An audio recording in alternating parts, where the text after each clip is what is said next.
Hello, ladies and gentlemen, and welcome back to the SuperShow podcast, episode number 102. And joining me this week, I'm very glad to be able to say, we have a full house. Once again, Chris, you have returned to the fold from the jungles, from the depths. Good to have you back, my friend. I have been resurrected. Thank you very much. Just call me Lazarus, really.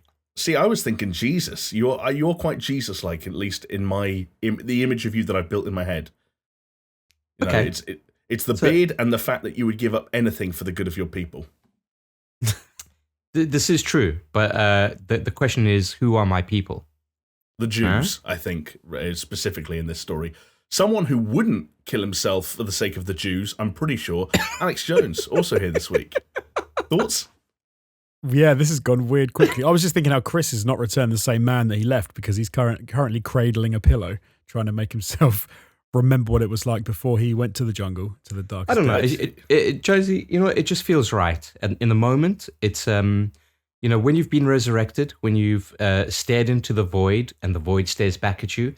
You learn to just kind of give yourselves little wins.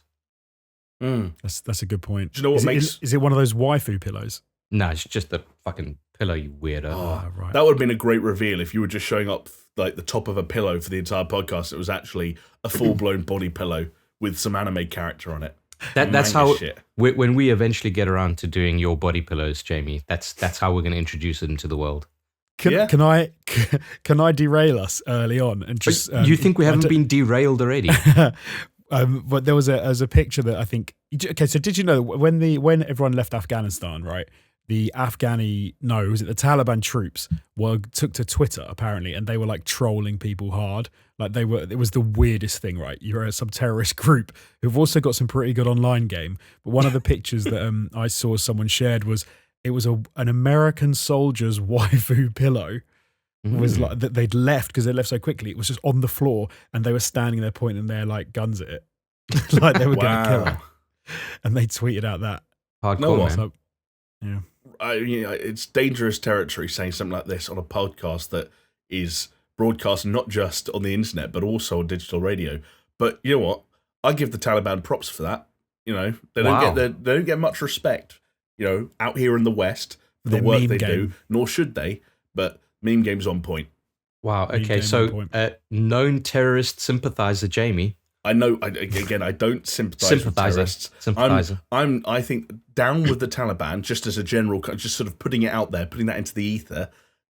Not a big fan, but the meme game hot take. On point. Yeah, you know what? Hot takes and trash opinions. That's what we're here to provide. And wow, if we're not really striving hard to get us cancelled before 2022, do you have some kind of ulterior motive? Are you joining a rival podcast? Well, we've got 2 weeks left, right? Like, we've got to fucking write a hot check as we see this thing out, and this is my way of trying to make sure that happens. Jeez Louise. As for whether or not our meme game can match that of the Taliban, you can find out for yourself by heading over to Twitter and keeping in tune with our social media offerings. We're at SuperShow Pod, and you can also find us at that same handle on YouTube, where we upload the video version of the podcast that you may be watching now, if so, hello, or you may be listening to now, if so, also hello. And if you would like to catch that audio version of this podcast for yourself, it's available on all major podcasting platforms like Spotify, iTunes, Google Podcasts. Head over there, download it, give it a listen, give it a review or a rating. We would very much appreciate it. And hey, let's say you're somewhat on the cutting edge of digital media, but you don't really like YouTube or Spotify or iTunes or any of those platforms. Well, we do have an alternative for you, because as I already mentioned, we are on digital radio. And if you head over to paisleyradio.com on Thursdays at 10 p.m, you will be able to catch us broadcast live through a digital means. It's not quite AM or FM or any of those other weird wave things that they used to do back in the day. It's so much better because it's still digitized, baby. And what is a podcast if not digitized? That's a rhetorical. Yeah. It's a rhetorical question. You don't need to answer really. That was a seed I was planting. You see, you say that, but how dope would it be to go to, like, I mean, not now because fucking COVID's fucking reared its ugly head again, but like when shit opens up again and we're able to go, like, let's say we go to an Insomnia or something, right? And how sick would it be to do like a live podcast experience extravaganza. Okay. I like it. I like I'd it. love it. Honestly, I would be so down for that. Yeah. Yeah, that'd An be cool. audience with, an evening with the Super Show boys. Yeah. I think you're getting a bit ahead of yourself. I mean, Yeah, I know. I think Jonesy, the room dream wouldn't be big, that full. dude. Yeah. Well, it doesn't have to be full. It could just be us in a room, to be honest. Yeah, true. Which is true. kind of what we do. But yeah, just, you know what, Jonesy, 2022, do me a promise, okay? Think big, all right? Think big. Yeah. Hang on, sorry. No, we're getting on the same page here. I thought we were getting cancelled before 2022. I thought that was exactly what we just discussed before we No, started but recording. we got to think big about our retribution arc, right? Oh, We're going to get okay. cancelled and then think big and come back. So Exactly. wait, does the live event come before or after we start the Patreon Jamie, that fucking, makes do I have to explain everything to you? right-leaning content?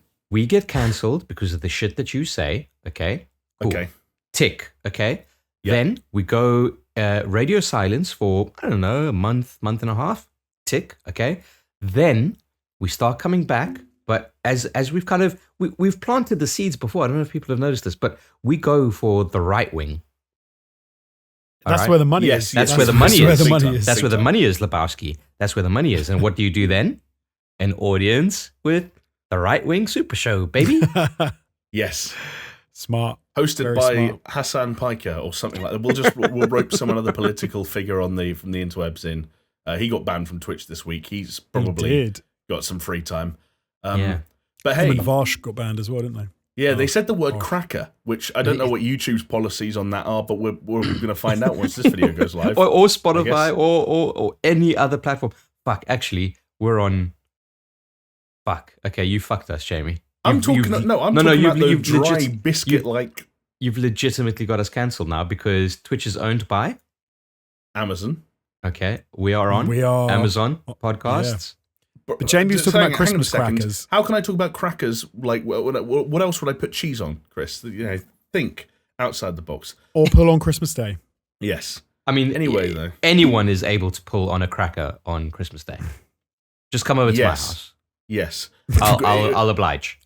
When in doubt, grab a cracker by both hands and just pull outwards and see what happens. See what comes Just out. yank as hard as you can. Yank One- on that cracker. One violent thrust and get a nice explosion. Yeah.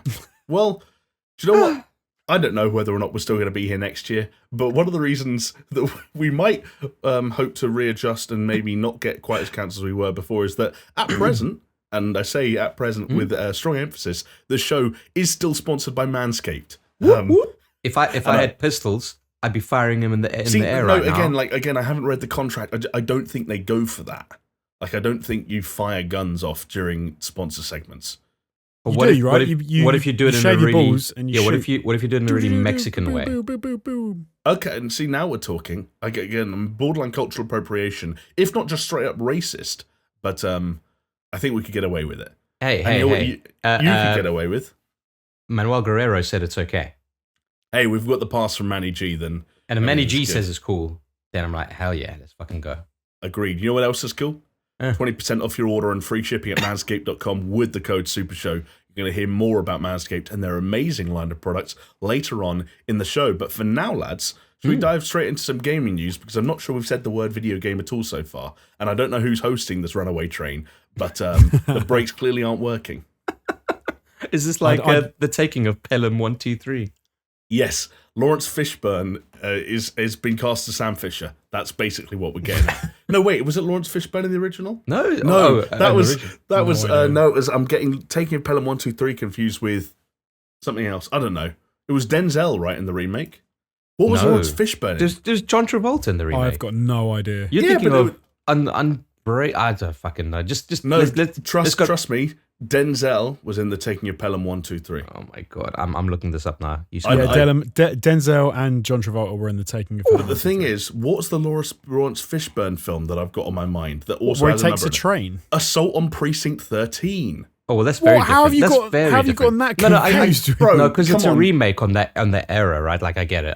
A remake of a classic action film where a black guy and a white guy double head a film with a number on the end. Come on. Assault on Precinct 13, Taking of Pelham 123. They might as well be sequels. They're probably in a shared fucking universe. Okay, I've got a question for you, and this might define whether we get an episode 103.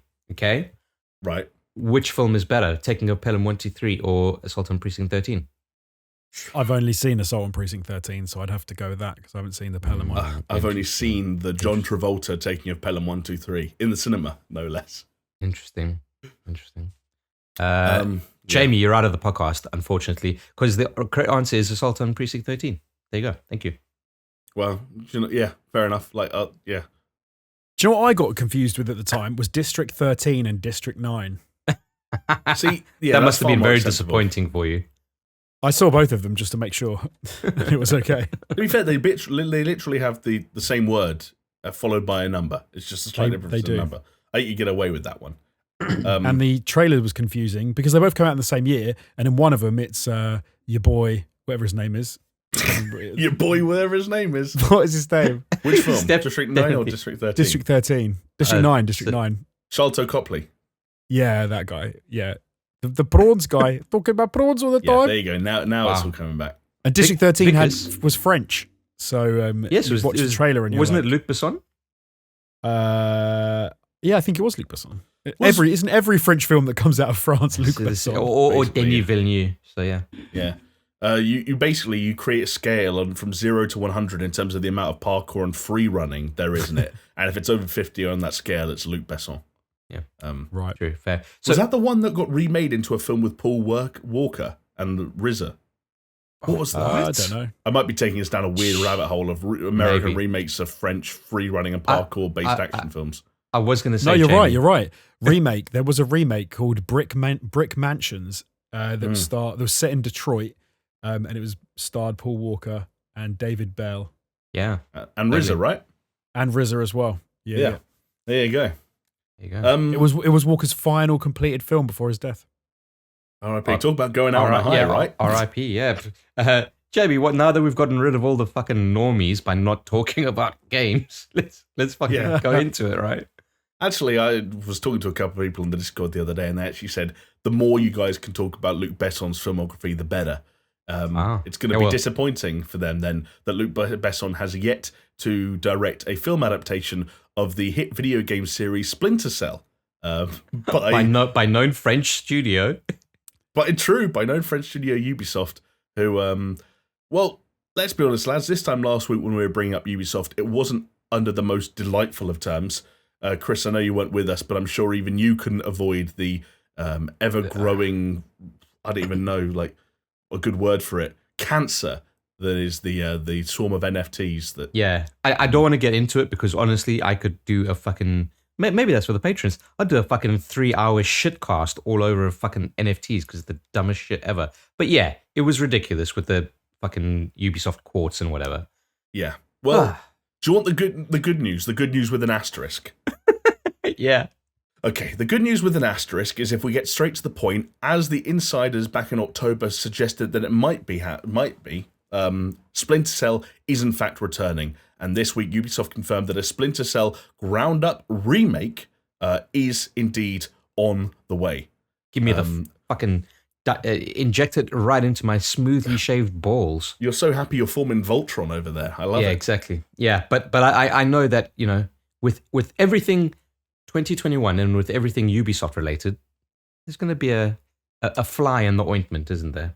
Right, and actually, do you know what, Chris? It was your tweet that I think perfectly encapsulated everything about how bizarre this whole story is. And it's not so much the nature of the project or the work they're doing or what they've got planned, but it's the very 2021 way they announced it, which was essentially, hey, not the Game Awards, it wasn't a Ubisoft forward stream, it wasn't E3, it wasn't anything like that. It was in the middle of nowhere on a random Wednesday afternoon, they put out a tweet and an accompanying YouTube video that essentially announced this Splinter Cell remake, not with a cool cinematic trailer or a new look at an updated Sam Fisher model and his, up-to-date shenanigans, but was essentially part of a big recruitment drive, saying, hey, this game exists, come and make it. Which, I don't know. I wonder if there's a point where they think like stuff's leaked and they're not, there's nothing coming up that they think, oh, we've got anything ready to go to, and do a proper release with, but they're like, but we want to announce it and we want to sort of, so we'll bugger it, let's just put it out there. I wonder if that's part of it. But Ubi have got passed for this as well. They do weird. Sometimes they just let things slip under the radar. They're super weird, dude. way. Can I go off on this a bit? Because as you fellas know, I'm a big Splinter Cell fan, and I've been long held as a proponent of like saying, hey, championing Splinter Cell and bringing it back. And you know what? To Ubisoft's credit, they actually listened to me, didn't they? Because I said all they need to do is have those 3 fucking green lights with the fucking sound effect and just say Splinter Cell. So they listened to that portion of it. They just put it in the wrong place, and they added, by the way, come work on it. Like you said, that's actually the best way of fucking saying it, Jamie. Like, look, I think people got to remember that it could have been worked on for a very long time, and they just need more people to continue the vision. It's not unheard of that people continue recruitment drives in a project like even midway through. So, it's not like the end of the world that, it's fucking ground zero. It might not be. It might be. Who knows? But there's a few cool things and a few shit things. The first thing is there was a lot of mention of Splinter Cell going open world, which I don't, is kind of pause for concern in terms of like, how are they actually going to do it proper justice? Like, you're not gonna be able to have like faux stealth like in the fucking Assassin's Creed games. Like, you're not gonna. There's not gonna be a shrub and you're gonna hunker down. Like they've got to give it them serious proper fucking thought. And even though I've been kind of like chomping for the bit for this, I think it was this year, and it was actually in one of the. I'm sure it was in one of the podcasts, but it was definitely in one of the Discord discussions where I was saying like, you know what? Ubisoft 2021, I don't want them to remake Splinter Cell because I don't think that they're going to be doing a good job. And that's just like the fucking crazy thing about it. Like, why announcing? Why? Disappointed. It's just that like announcing it in this way with so little fucking fanfare or anything, like this announcement, as we theorized plenty of times, should have been the one more thing to an Ubisoft Forward or an E3 conference. It's a big deal. It should be a big deal for this company, and yet they not treating it like a big deal. It's almost like fucking the fourth child, where you give a shit about them. You're like, just like, yeah, she's wearing 3 generations of fucking hand-me-down clothes, and he'll eat the fucking scraps off the floor, the dog. Like, come on, man. Yeah.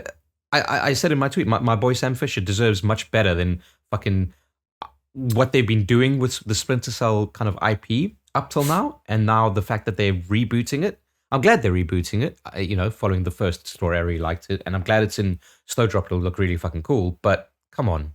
It's just like everything about it is just like, you had one fucking job. It won't look really cool. It's going to be trash. Have you forgotten already? What? Have you forgotten already what they did to Prince of Persia? Yeah, we go. How is your memory so short? Yeah, we go. That was also a remake of an original game from like they're basically the exact same thing on paper. Yeah, but was that butchered the Prince? But was that on? Yeah, they did butcher the Prince. But was that on Snowdrop? Because Snowdrop is a good-looking engine, dude. Like, it doesn't matter how good the engine is if they do the same sort of crap. Yeah, you're right, Jonesy. You're right, and that's why I'm very hesitant about Ubisoft in 2021 because don't drop the ball, fellas. Don't drop the ball. No, I agree. And like, I think obviously I want to remain optimistic about this, but I also kind of get where you're coming from, Chris, and that like I wanted there to be a little bit more fanfare around this announcement, and it's not so much that like as we'll get on later in the show when we start talking about the Game Awards, like we all are deep down on some level when it's an announcement that is good for us and is something we're looking forward to. We all become cucks for that kind of like the start of that hype cycle, no matter how much it is in effect just another form of marketing. And the thing I always come back to is that there's an idea that sometimes floated around in recent years that the announcement of a game, that very first announcement, has never been less important than it is now. And in some respects, it's just about get it out there, say the name of the thing, and then come back with more later. And the one I always remember was when Jonesy and I, of course, were there in LA for E3 in 2018, which was, of course, a whole 3.5 years ago now. Bethesda did the seemingly implausible thing of confirming the existence of Starfield and the next Elder Scrolls game back to back. And at the time, I think people kind of said, this is, on the one hand, it's pointless, but on the other hand, they've trumped the leakers. They've got ahead of the people who are inevitably going to say it exists. They've inserted it into the ether and into people's subconsciouses. It will grow and develop in hype, even if we don't say anything about it. Case in point, Metroid Prime 4, and eventually we'll come back and everyone will be ready for us. Yeah. But this is kind of like, this is strange because I think when people say a remake, we don't have the idea in our head that it's going to be a massive, massive project. It might be punchy, but for example, EA are making a remake of Dead Space, which sounds functionally very similar, and they have, at least initially, said it's going to come out next year. That might well be wrong, but, that's EA's timeline. So it doesn't feel like a game that deserves that, let me plant this in people's subconscious and come back in 6 years' time sort of treatment. So why not just, bro, like the Game Awards was like 40 hours earlier. Yeah. Just sneak it in there. Send Jeff an email. I know why they did it. It is fucking so painfully obvious, and it drives me mad. It's because they wanted some good press after the fucking quartz thing. But then again, they were like, yeah, but how can we? I don't like why attach a job posting to it? The problem is they've kind of lost it as well, because I think the issue with trying to cover bad press with good press is if you do it like this, it doesn't really work because people would much rather slag you off around your bad press. And I've seen, even since they did the announcement for Splinter Cell, I've seen more bad press about quartz. So it kind of gets eaten by the bad press. And the thing, you have to wait. That's the only way to deal with bad press. They should have just gone radio silent, not said anything for a month, and then done the announcement, and they would have been able to get some air between the two things, and they would have. But yeah, that's the only thing I can think is, like you say, it was the quartz thing, which is super weird that they did it like in this way, though. But I agree. It does, though, nicely tie into the question that's on everyone's lips, which I have to now bring to you both for an answer, which is, how much does the NFT of Sam Fisher's night vision goggles go for in the current market? Was it? Do you mean like a version, so you can have 1,000 versions of it with different serial numbers scratched into the front of it? In my head, the punchline of the joke was the question itself, and I haven't thought about it that much more. Someone will buy it for $10,000. No, okay. But you see, because you have to have 600,000 playtime hours in the game in order to get it. Not if you buy it. No, in order to get invited to buy it. Yeah, when they rolled out the Ghost Recon stuff this week, the first people who got the opportunity to mint, I thought they were given it. I don't know. I thought they were giving it for $600. Did you see the price ranges for that shit came out? No. They were like, I can't remember what the tweet was, and I'm not going to look it up, but it was basically the cheapest one was $50, and the most expensive was like 400,000, and the most expensive one that had been sold was $21. That's from the Ghost Recon stuff. So that Ghost Recon helmet. It's not a fucking forever franchise. I always relate it to CS:GO. CS:GO has been around forever, and like guaranteed, when they come up with the next version of CS:GO, they're going to figure out a way to transfer everyone's fucking items because it's insane not to. It's a forever franchise. But don't you think that the whole reason they're trying to do this with games like Ghost Recon is because they want people to get so invested with the old NFT thing that they have to keep playing the game, and then they've got no choice because then they're invested? I'll be honest. I think everyone jumping onto the NFT bandwagon realized two things. That it is stupid, but B, that you have to do it because there are people willing to buy it. It's fucking supply and demand. There's a fucking demand for it, so fucking supply it. So it's like, who gives a shit? Like, players aren't going to do fucking NFT shit, but you know who will? Fucking NFT bros.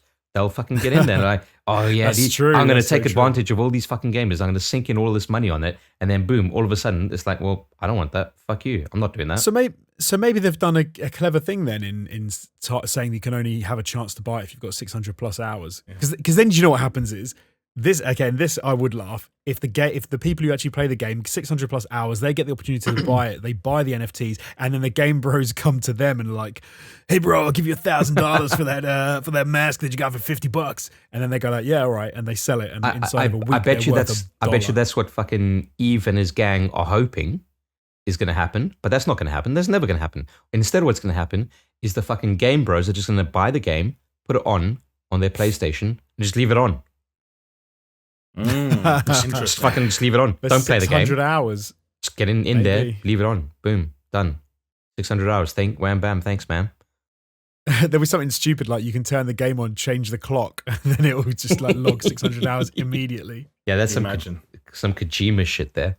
Back in It's fucking 2001, we were fast forwarding the system level clock to get like Halloween or Christmas bonuses in certain games, and now we're doing it to unlock the ability to purchase NFT. Like, where did we go wrong? Yeah, Jesus. Well, we deserve everything that's fucking happening with regards to NFTs. I'll tell you that much. I mean, I see where you're coming from, and for as much as NFTs might be a divisive topic, and for as much as we might be questioning where we went wrong, fortunately, for as much as the announcement was strange, Ubisoft have yet to give us any real information that suggests they are, quote-unquote, going wrong when it comes to the development of this new Splinter Cell remake. So we'll keep eyes and tabs on it, and we'll keep you guys up to date if there's any more news. Hopefully, we see something actually from it once they've actually hired some people. Once people watch the video and apply for those jobs, maybe they can start development, and we'll get some assets sooner rather than later. But in the meantime, how about we jump forward a little bit and bring up a little comment of the week? Oh, juicy. So this one comes in from Adam Nichols, and I will say before I read the comment itself that Adam Nichols left this comment on the latest video on the, well, if you're listening to this podcast, it's the latest video before this on the SuperShow YouTube channel, which is a little bit of a blast from the past. It's one of our good old-fashioned 6 lists. I think you might have heard us mention a couple of weeks ago that we got together and we recorded a batch of 3 of them that we have been slowly doling out, initially over the Patreon to people on the $5 tier or higher, and they are now slowly also going live on the YouTube. We'll talk about those a little bit more later, but if you do want to go and check that out, that is available to you, as Adam Nichols did. And he had to say, "It's so great to see you guys doing ATG-style videos again, even if it's just a few. I absolutely love that you kept in the bloopers. Hearing Jamie rag on Jonesy about punctuation and repeatedly try to say his lines was hilarious. Thank you, boys, and happy holidays." I mean, Jonesy, you cut that one together. What was it? Was it as fun to edit as it was for folks to reminisce about? It actually was, because I forgot that when we're in the same room and we're doing it all together, and especially when we've got like because we like write scripts and stuff to sort of give us at least a bit of a guide.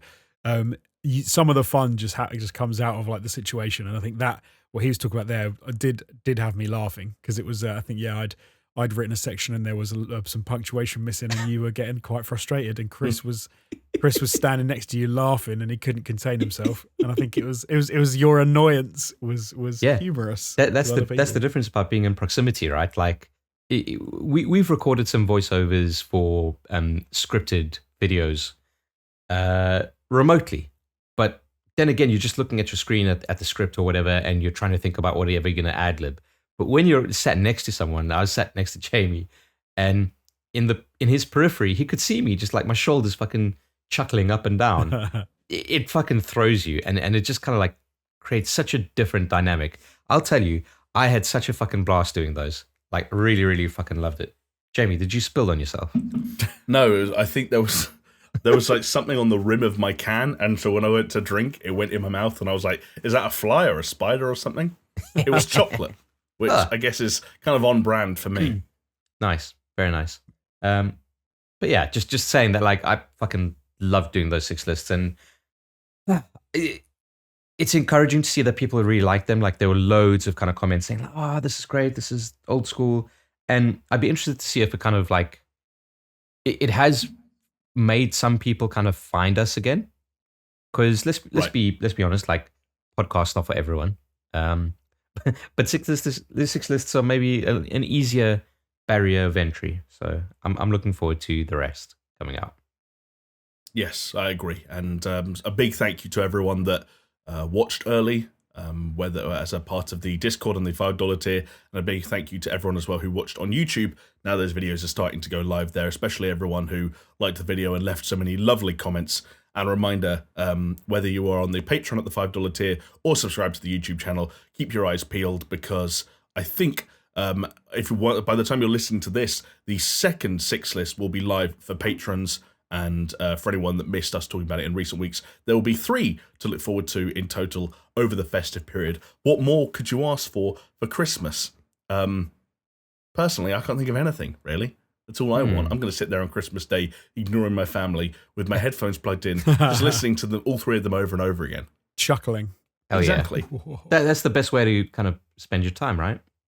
Yes, and hey, if you can't spend your time listening to our 6 lists, then may I recommend spending time over Christmas with the ones that you love. And the ones that I love at this moment in time are our ever-loving patrons who so kindly support us week in, week out, and keep this show on the road. So a little reminder for anyone that wants to pledge or anyone that wants to check out the various tiers we have and the rewards that those tiers offer. The link is patreon.com/SuperShow. We thank you in advance for checking it out and looking at all the goodies that could await you should you decide to pledge. But in the meantime, a big thank you to everyone that's pledged so far, and especially a big thank you this week to Aaron Cameron, Athletic Gravy, Dark Silhouette, Episode 85, 33 minutes, 20 seconds. It took 15 weeks for someone to get the joke. Thank you, Peter. Jesper Camdal Nielsen, Jovella Cujo, Leo Merger, Magic Grits, Mindful Pig, Mr. Anthropic, Nathan Pears, Pastors Guild, Scary Omen, Starfield Kid, Zach Cream, and the big dogs, the head honchos, Brett Z, Doppler, Geometric Potter, Hacksaw Bookread, Manuel, Manly Manscaped Man Guerrero, Peaswad, and the Uncaged. Oh, Thank the you all. Uncaged. Yeah, and actually, we were talking, Chris, you and I, in private, away from the prying ears of Mr. Jones, about whether or not to reveal a bit of trivia about the main man, Mr. Uncaged. And we've decided, actually, Jonesy, we would give you some insight here because we thought it would be good to get your live reaction. So you might remember last week when you were hosting, and it was you and I recording, that there was a certain name when we were reading out the patrons that the pronunciation of which caused a bit of a discussion, Jonesy. Do you remember what it was?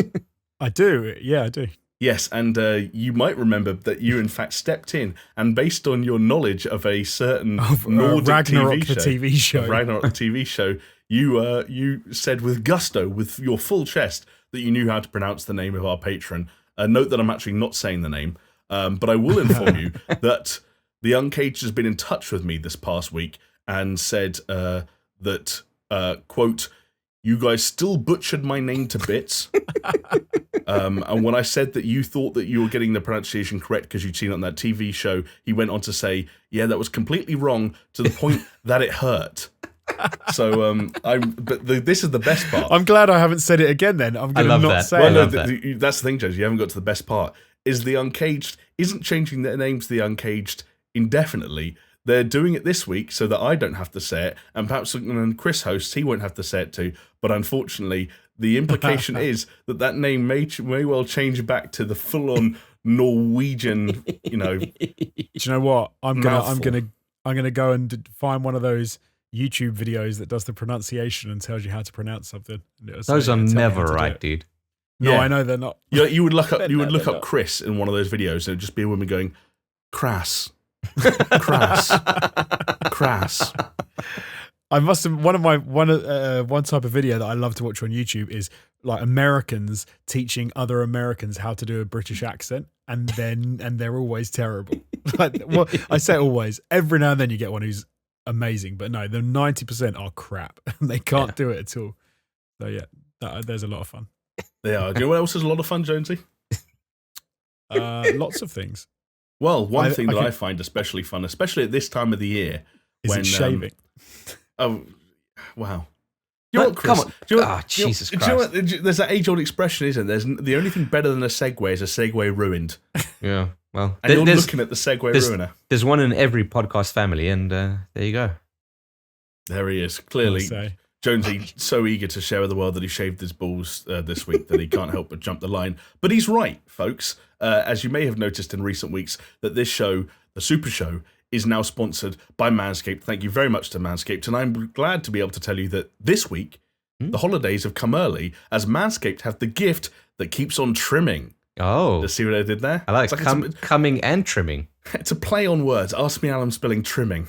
Wow.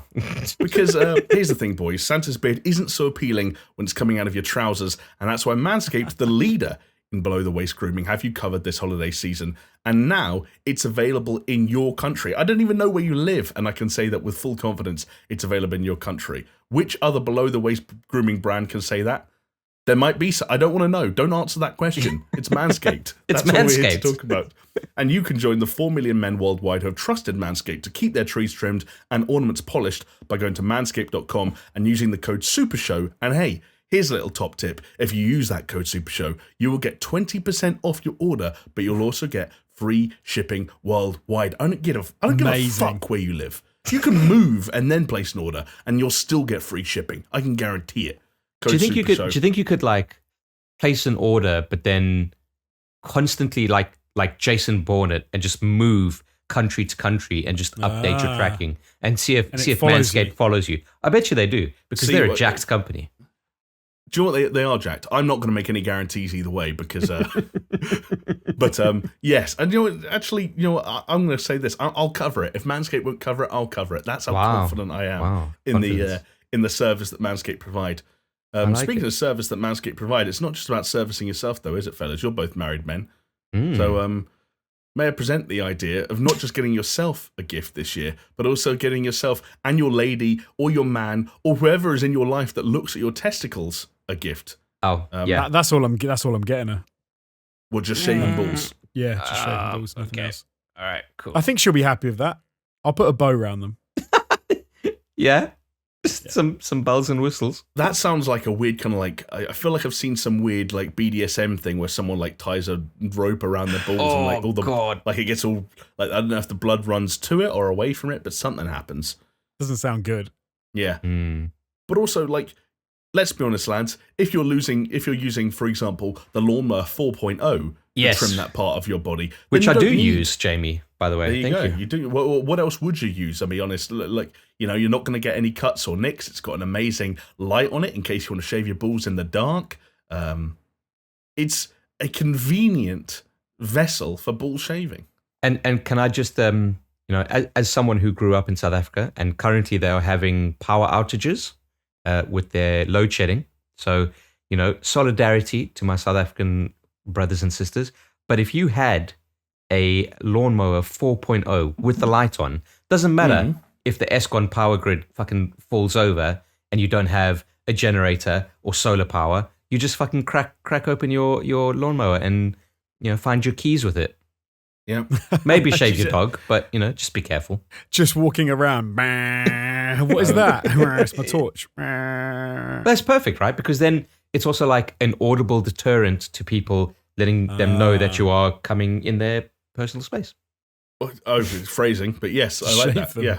And the nice thing is, even if the visibility isn't that great, and you walk into someone because of Manscaped skin safe technology, you're not going to nick them or cut them.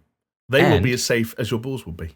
And you know what? You're going to smell mighty nice bumping into them anyway because of the fucking moisturizer that they give you.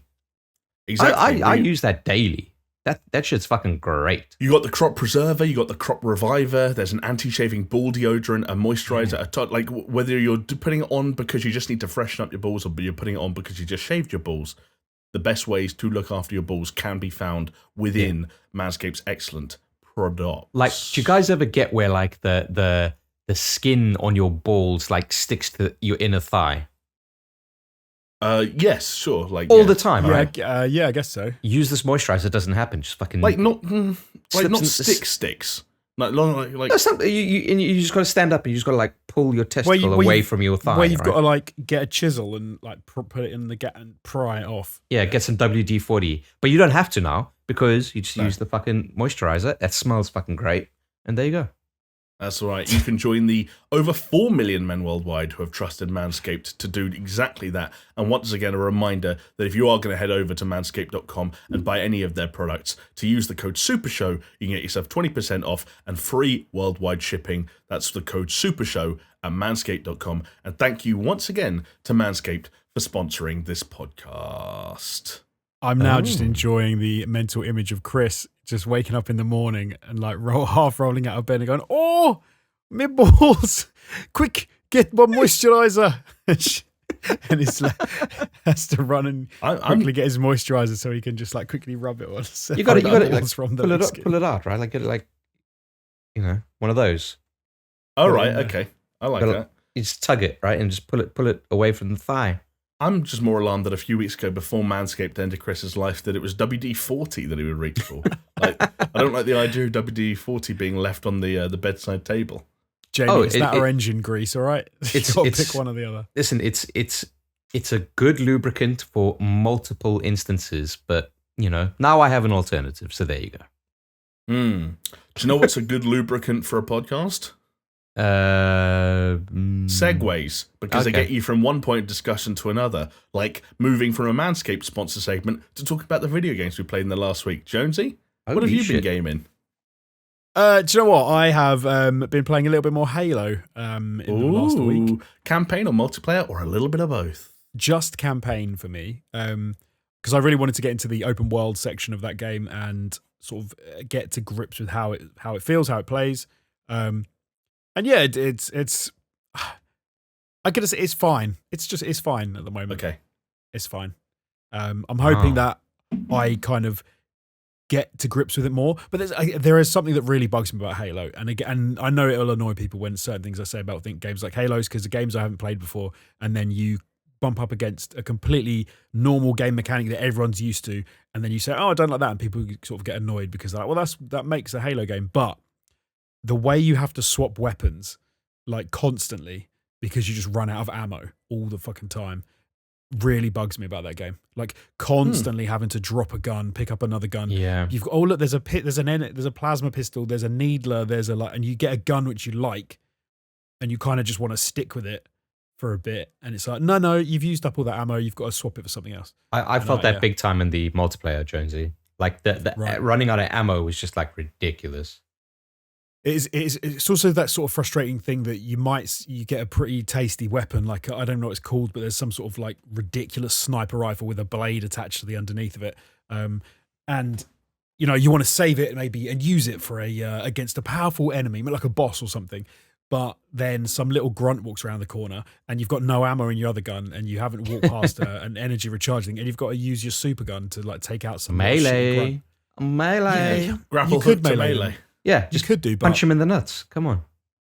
Yeah, maybe, but I don't know. No, that sort of thing is a little bit frustrating. I just saw the T-shirt that Jonesy's wearing. Very nice. See, he's on brand. He's on brand. He knows they're always watching and always listening. I was going to say that it's interesting because in the early stages of the campaign, obviously there's lots of interiors. As someone who hasn't played it since we discussed it last week, I was struck in those early levels by how many ammo containers there were spread so often for different kinds of ammo. But I can imagine that once you get out into the open world, and you're just kind of like running across hills and mountains and grapple hooking or warthogging your way around. Yeah, there's not just going to be like containers of ammo here, there, and everywhere. I wonder if you start to take over those FOBs, if maybe it gets a bit more fluid. And I know that at certain points you can spawn in specific weapons that you like. I don't know if that I haven't got that far into it yet, right. So but it's. I think maybe it will get better, but the thing that I noticed there is still a lot of is like the weapon racks with, and so you can grab another weapon. There's like loads of weapons, there's loads of grenades and all sorts. The weapons that are available to you are always like the plasma rifle or the plasma pistol or the needler, and it's like, okay, I've just found some kick-ass shotgun and a rocket launcher. I'd quite like to keep those for a minute. Yeah. And it's like no. But I do kind of feel that that's kind of like whether it's right or not that they kept it around. But I do kind of feel that that's kind of a core thing of Halo. It's just kind of like dropping weapons, picking up weapons, just kind of like constant cycling between them. And it's the reason why you can only use 2, right? Right. Because otherwise it's like, let you fucking, if you're in Doom, you've got like fucking a shotgun, a fucking rifle, assault rifle, or this or that, whatever, all together. And you're like, well, that's not what Halo is. Was my sort of main first-person shooter like every year is something like COD, and in that, when you're in the campaign and you decide to switch a weapon out, that's quite a big deal. You're like, oh, am I going to switch it out for? Oh, maybe I won't. Oh no, I think I'm going to keep it. And it's so it's I don't know. I'm sure it's just a Halo thing, and I'll get used to it. But yeah. But then no, moving on from Halo, I also played a little bit of Evil Genius 2 because it was free on Game Pass. Oh, yeah. So yes. I thought I'd dip into that. And it's Game Pass has been putting in some work lately. Yes, yeah. You would have thought that they would have rested on their laurels a bit after Halo, but No. I know Hell no. the gunk came out today. I forgot all about the gunk. Yeah, the gunk, because we saw the trailers for that. When was that? E3 was it or something? And everyone was like, "What the hell is the gunk?" And I saw it announced as well, and I was like, "Do you know what? I might have to download the gunk and see what the gunk is all about." But you know what it's about, baby. So I didn't play any gunk yet, but I did play a couple of hours of Evil Genius 2, which is cool, a fun game. I need to sort of maybe play a bit more of it. It's a bit. I think it's going to be pretty limited in its scope, but it's a fun little game. It's a fun time. Yeah. To have a little play around. Who's the guy? The dude from Austin Powers. I don't know. Dr. Evil. Yeah. Yeah, it's very based around that sort of character, isn't it? So, yeah, it's cool, man. Like that's a fun game, dude. Yeah. Yes. And then something else I played, but I'll let Jamie say because he played it as well. Right, yes. Jonesy and I, we both played, we've both experienced, perhaps that's a better way of putting it, the Matrix Awakens, which is the brand new Unreal Engine 5 experience set in the Matrix universe. But I wonder if we might be able to loop back around to that later on in the show as we arrive at its chronological place within Jeff Keighley's Game Awards. And then we can talk about the little clip they showed from the Matrix Resurrections and just for the second week in a row, kind of coming our pants over the Matrix because I feel like that's one of our trademarks. Yeah. What do you think's in the Red Bull, buddy? It's just straight cum, right? It's just straight up SuperShow cum. Yeah. If you go and read the original spec script that the Wachowskis wrote, it's referred to as a cum capsule. Yeah. Cum cap. By the way, this isn't part of my catch up, but I don't know why I'm sidetracking the podcast to talk about NFTs again. But did you guys hear through Twitter, for example, that Stalker was doing some NFT related stuff?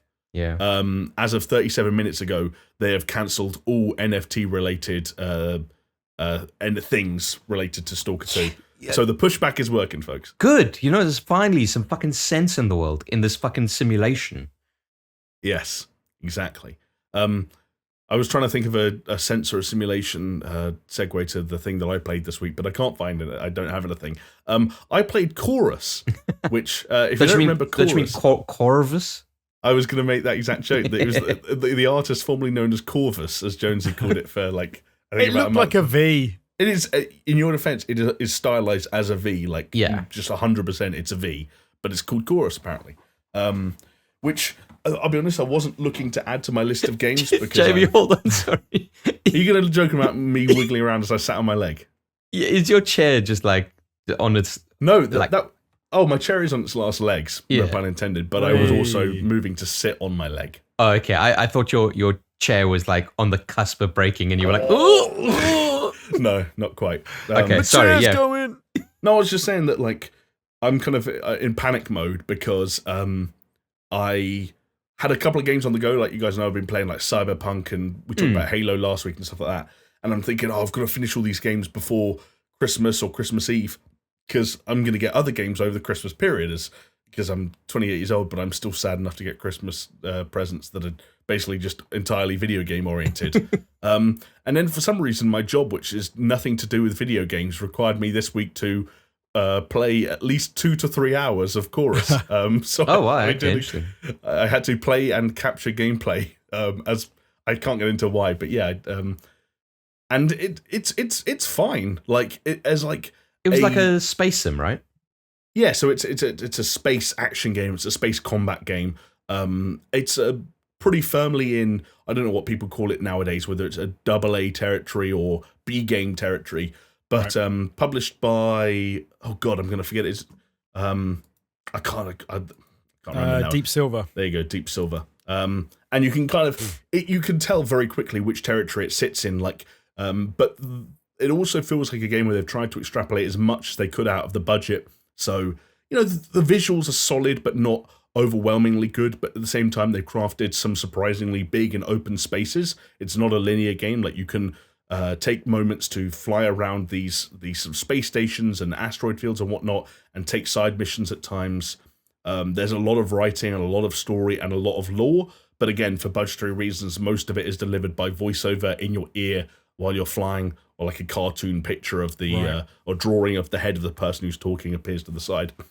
The thing I'll give it props for, though, is that I feel like recently most of my exposure to sort of dogfighting elements and space action games has been like as part of a Star Wars Battlefront 2 campain or that Star Wars Squadron. Yeah. I haven't always loved it because it's that classic thing of like, I don't know if I'm preaching to the choir or or not here, but you know when like a dogfight starts in one of those games, you're flying forward, it wants you to know about your enemy, so it puts them in front of you. But for them to be in front of you, they have to be flying towards you because you're coming at opposite ends. Yeah. You're shooting at them, and then you pass, and all of a sudden they're behind you, and you have to turn around.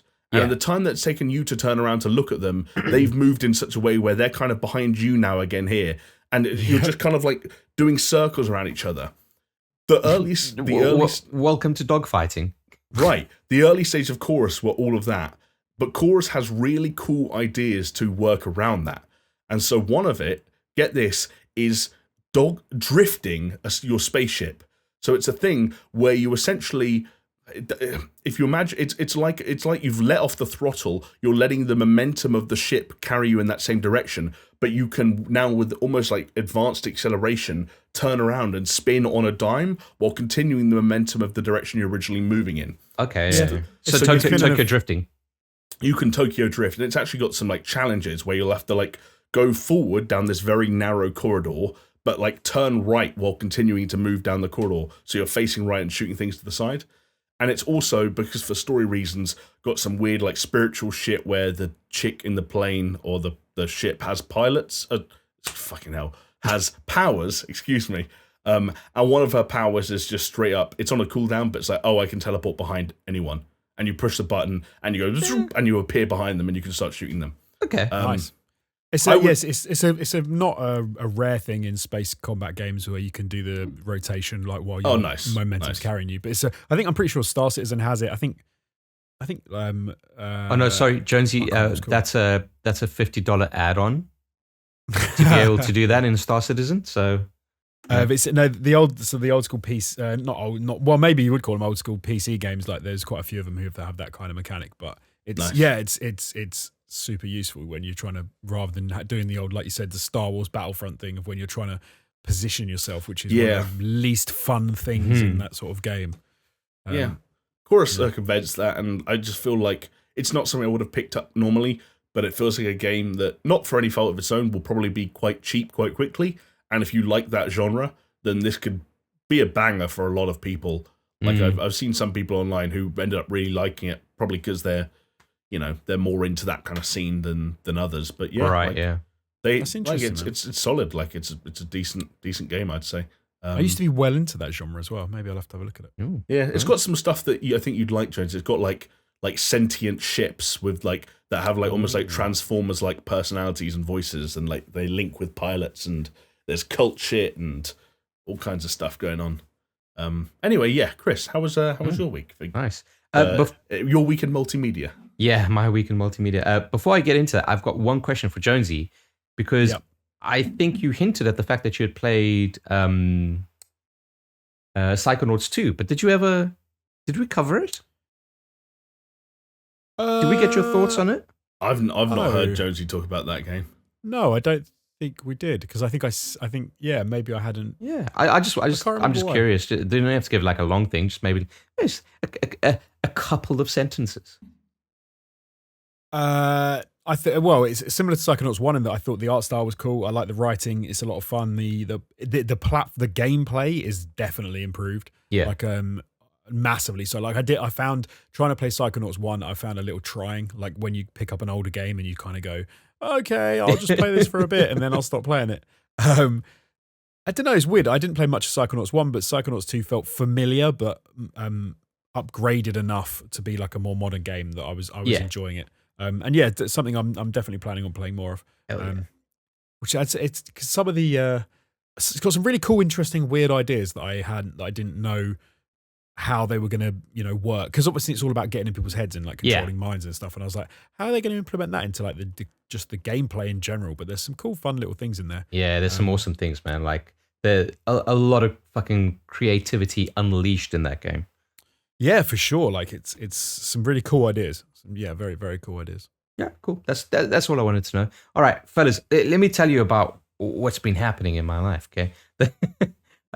So last week, Wednesday, I had my booster shot. So I am now impervious to just anything Boosted. anything you throw me. Yeah. Just kind of like fucking Thanos when he gets all of the fucking gems. What about AIDS? Probably safe All of them. on that one. I think, all the AIDS. If you want to put it to the test, I know a guy. Yeah. I'm not fucking you, dude. It's not me. Oh. Right. Dustin Hoffman. Okay, cool. And and that night I went to Manchester for my job, blah blah blah. Through an interesting turn of events, fellas, on the Thursday, I started to feel really fucking bad from my booster shot, and I played about 4 hours of Dota in my hotel room. And I lost. There's nothing I can think of worse than feeling gradually more and more like shit while you're playing Dota 2 well, Jonesy, that's on a laptop. Funny.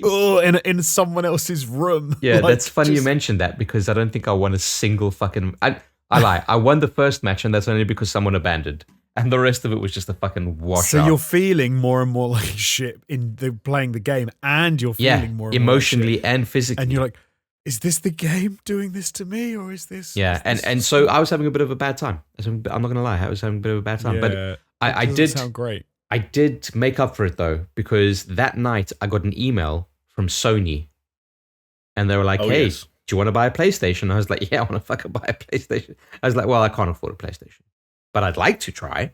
I don't know if you've ever got one of those things where it's like you dangle a carrot in front of you, you fucking go for the carrot, even though you're not hungry for carrot. You know, I do love a carrot. Okay, everybody loves a carrot. So anytime that I've kind of like looked at like stock checkers or whatever, they're like, "Oh yeah, you know, like Game or Argos is going to have a drop of PlayStations," and I'd be like, "Okay, I'll click on the link, I'll see what happens." Never get anywhere because it's all fucking bullshit, right? Yeah. But this was from Sony directly, and they were like, "Hey, tomorrow morning, 8 a.m. queues are going to open, and you've got a fucking line in the, a spot in the queue." So like, okay. I managed to wake up early enough to be there on time, and fucking long story short, fellas, I got a fucking PS5. Oh hell yeah, and baby! Even better, nice. It was delivered on Monday. Unreal. Yeah, That's like amazing. it's mental. Like trying to get a PlayStation 5 for a year, and then just all of a sudden just get a fucking random email, be like, "Yeah, cool, I'll take this," and then a couple of days later, like it's fucking in my house, Over and done with in It's- 48 hours. yeah, it's just over there. I'm looking at it right now. So Bonkers. blah blah blah. I set it all up when I got back from Manchester. Transferred from my PlayStation 4, which took like fucking a day. It's fucking ridiculous. But I was okay to just kind of leave it. I was busy anyway. And yeah, like then life gets in the way. I haven't had much time to actually play the PlayStation 5. I did like one of the biomes of Astro's Playroom.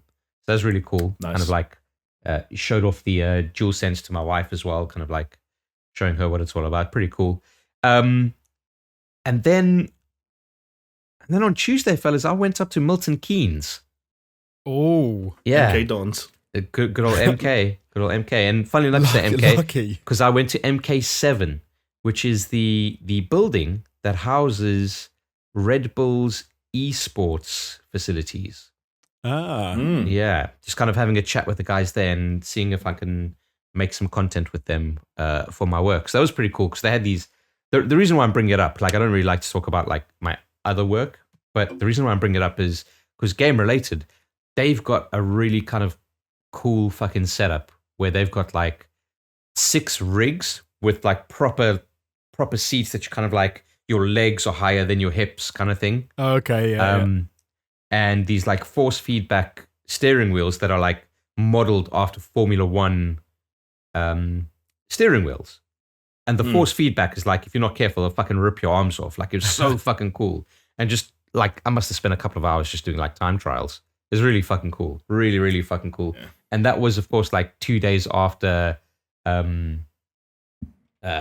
fucking the Formula One Grand Prix in Abu Dhabi. And Red Bull fucking won. So you can imagine what the atmosphere was like. I was going to say that it's a good thing there was absolutely zero controversy about the manner in which they won or anything that might not have happened in the final lap. I'm glad it was a good clean, not just a good clean race, a good clean championship, and Max can return home to Red Bull celebrate without anything on his mind. You know what? If there's any fault, it lies at the doorstep of the FIA. So yes, fuck 'em. we were in agreement in that. Red Bull didn't. They're just doing what they're doing, right? Anyway, they raced the race. They raced the race. So I haven't really had much time to play games. So it's a little bit of a other than the PlayStation 5, which is fucking hallelujah, I finally fucking got one. But I haven't had time to stream. I've been wanting to kind of get back into streaming and do my Sekiro, return to Sekiro. That would be cool. But at least now I can do it on a PS5, so quicker load times means more time for dying. But yeah, like other than that, I've just been watching a lot of Succession, which is keep hearing about it, man. Well, you see, me too. I'd never watched it before, so I've started on season 1 like about a week ago, like beginning of last week.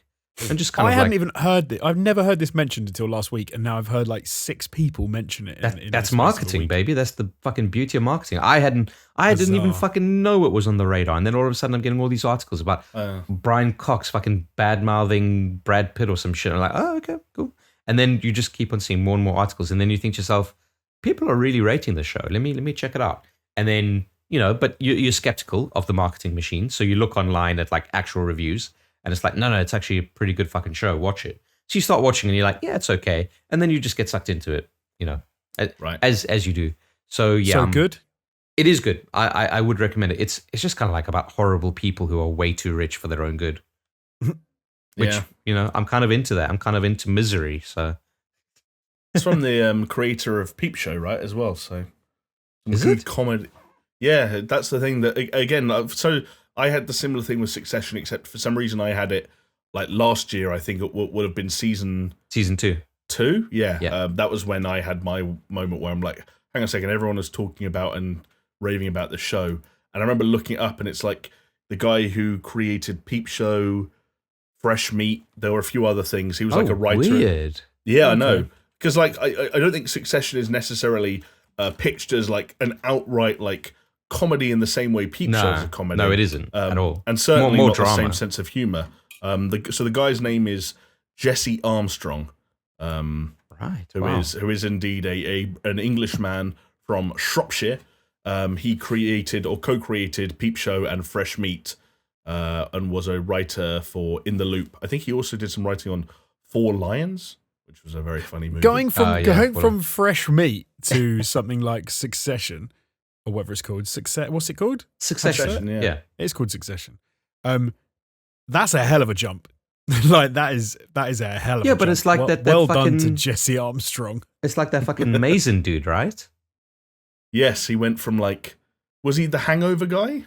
But no, it was like Scary Movie 5 or something. I don't know, like or Hangover or something. And he did like these really shitty comedies, and then he fucking made Chernobyl, which was like won a million awards. You're right.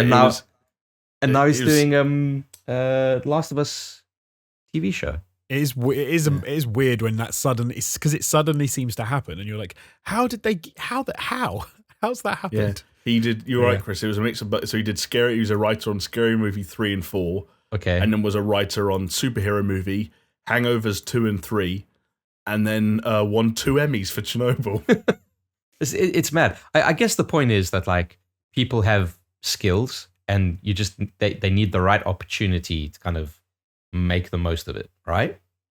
Yeah, yes. For sure. And if someone says, hey, we need a writer on Scary Movie 3, you're not going to go, oh, no thanks, I'm too good for that. Yeah, or you say, no thanks, I'd rather starve. It's like, okay.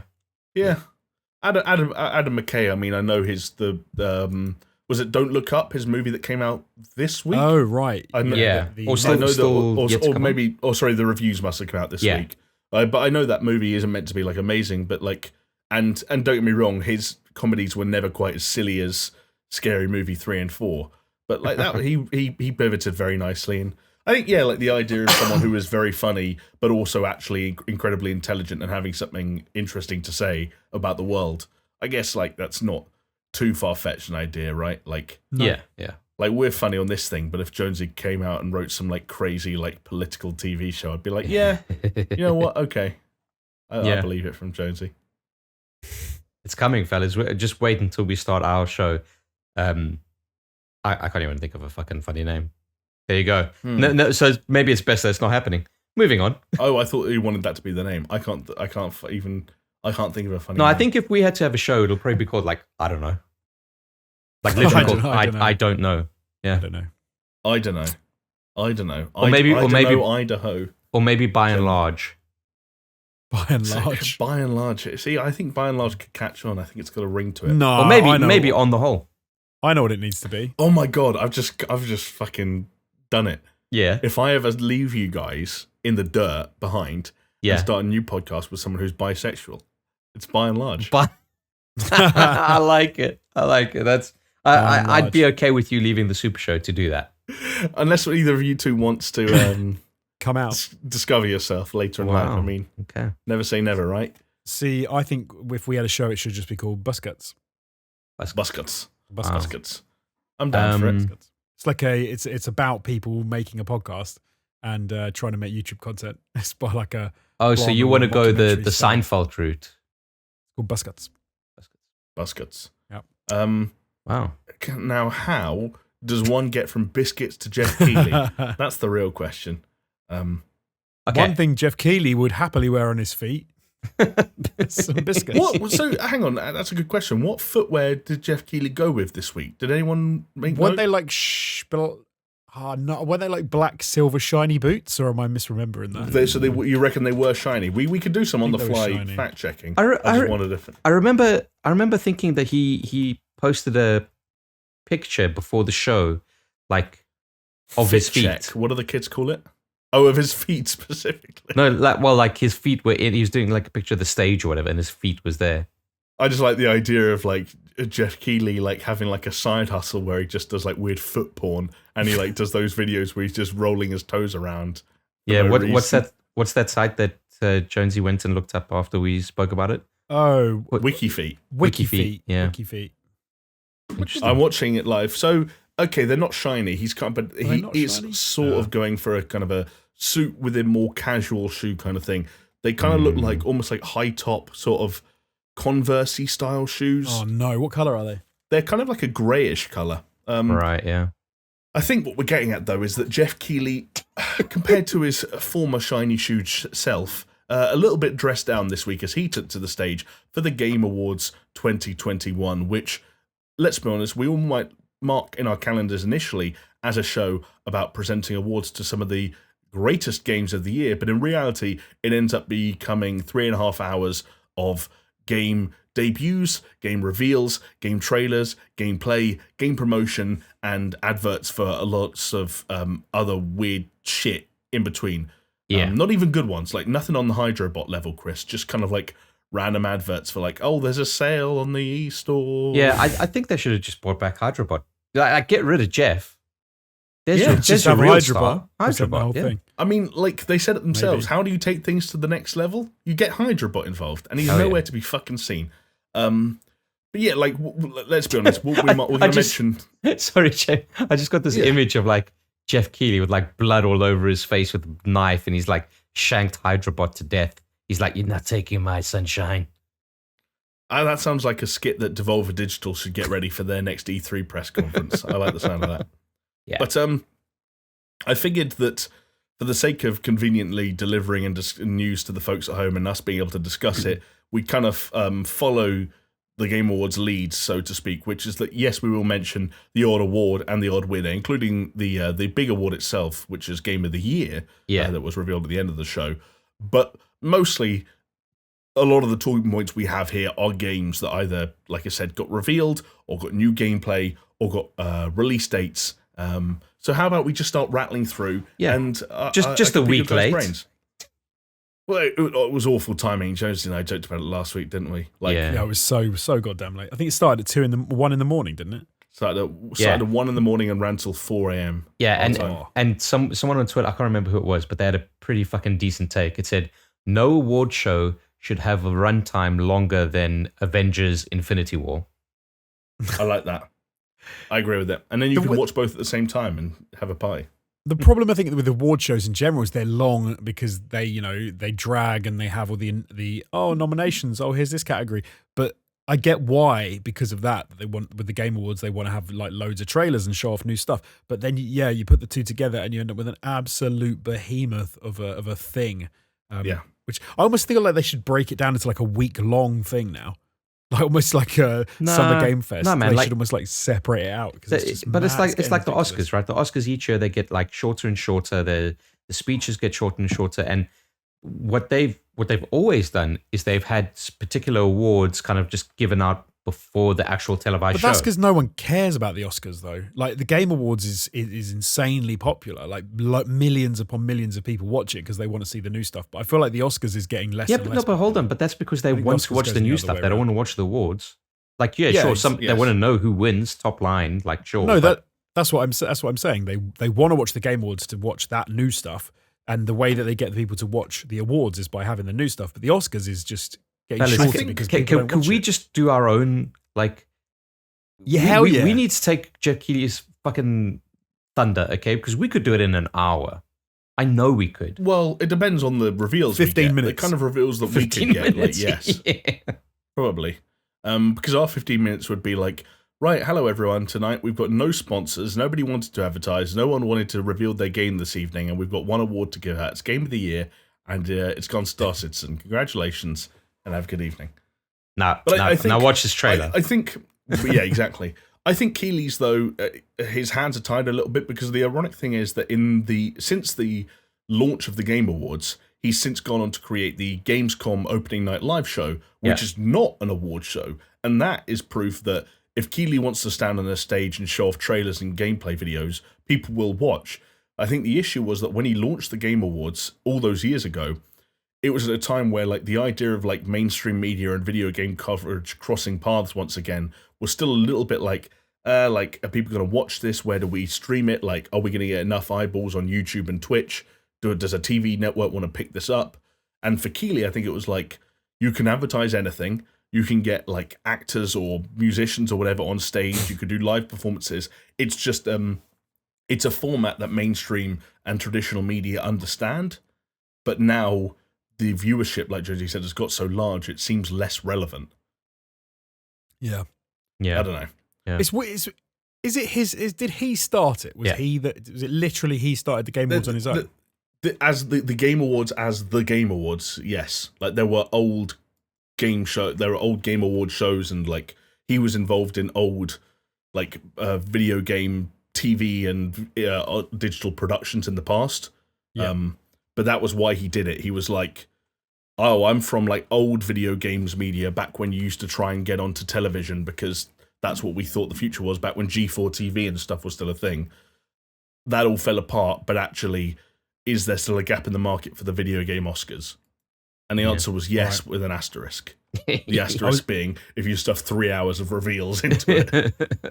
I was just reading up the Wikipedia thing because it was saying that there were the Spiked Video Game Awards what came before, and Keighley worked on that, and then he sort of pivoted and then made his own one, which was the Video Game Awards, which is obviously now the one which you all know and love. I want to know how much he's worth, man. He's got to be worth a pretty penny. Yeah, a decent amount, I reckon. He's still listed as a journalist as well, like a little nice Jeff with his little boots on, just sitting in his absolutely ridiculous mansion, just shiny boots everywhere. Maybe, but also maybe not. I reckon he is into some really weird shit as well. Wow. Like sexually? Just in general. I don't even think it's sexual. I heard that he can't come unless there's a hologram of Kojima in the room. It's like, the yellow guy from Sin City needs you to scream. Yeah. Like, that's Keighley. Mr. Kojima, are you here? And then he comes. Oh, no, what's the line? What's the Kojima line? Did you... I'll keep coming. No. Did you like it? Did you like it, yeah. This is that. Okay. We've probably got to take that one out of rotation, don't we? Did you like it? I don't know. It is so good though. All right. Anyway, come on, fellas. What was happening in the show? Well, sorry, they kicked things off, believe it or not, with a pre-show, which, despite being, as its name would suggest, a show that like little half an hour thing that happened before the main thing kicked off. Did get a couple of interesting little pockets of info there, a few nuggets, and I'll let you boys know now that if you see anything on the little document in front of us that you want to talk about that I might skim over, please do stop me. But in the meantime, do you remember Tunic, that Zelda-like with the fox thing? I remember it very well. That's coming out in March, believe it or not. Finally. I can't believe it because it's been fucking digesting for such a fucking long time. I signed up to a newsletter about that when it was first announced because it's like, hey, get exclusive, this, that, the other. Didn't get anything exclusive except for emails saying, oh yeah, it's not coming out now. It's coming out later. Yeah. It's not, okay. There was a bit of that in this show. Yeah. I won't lie.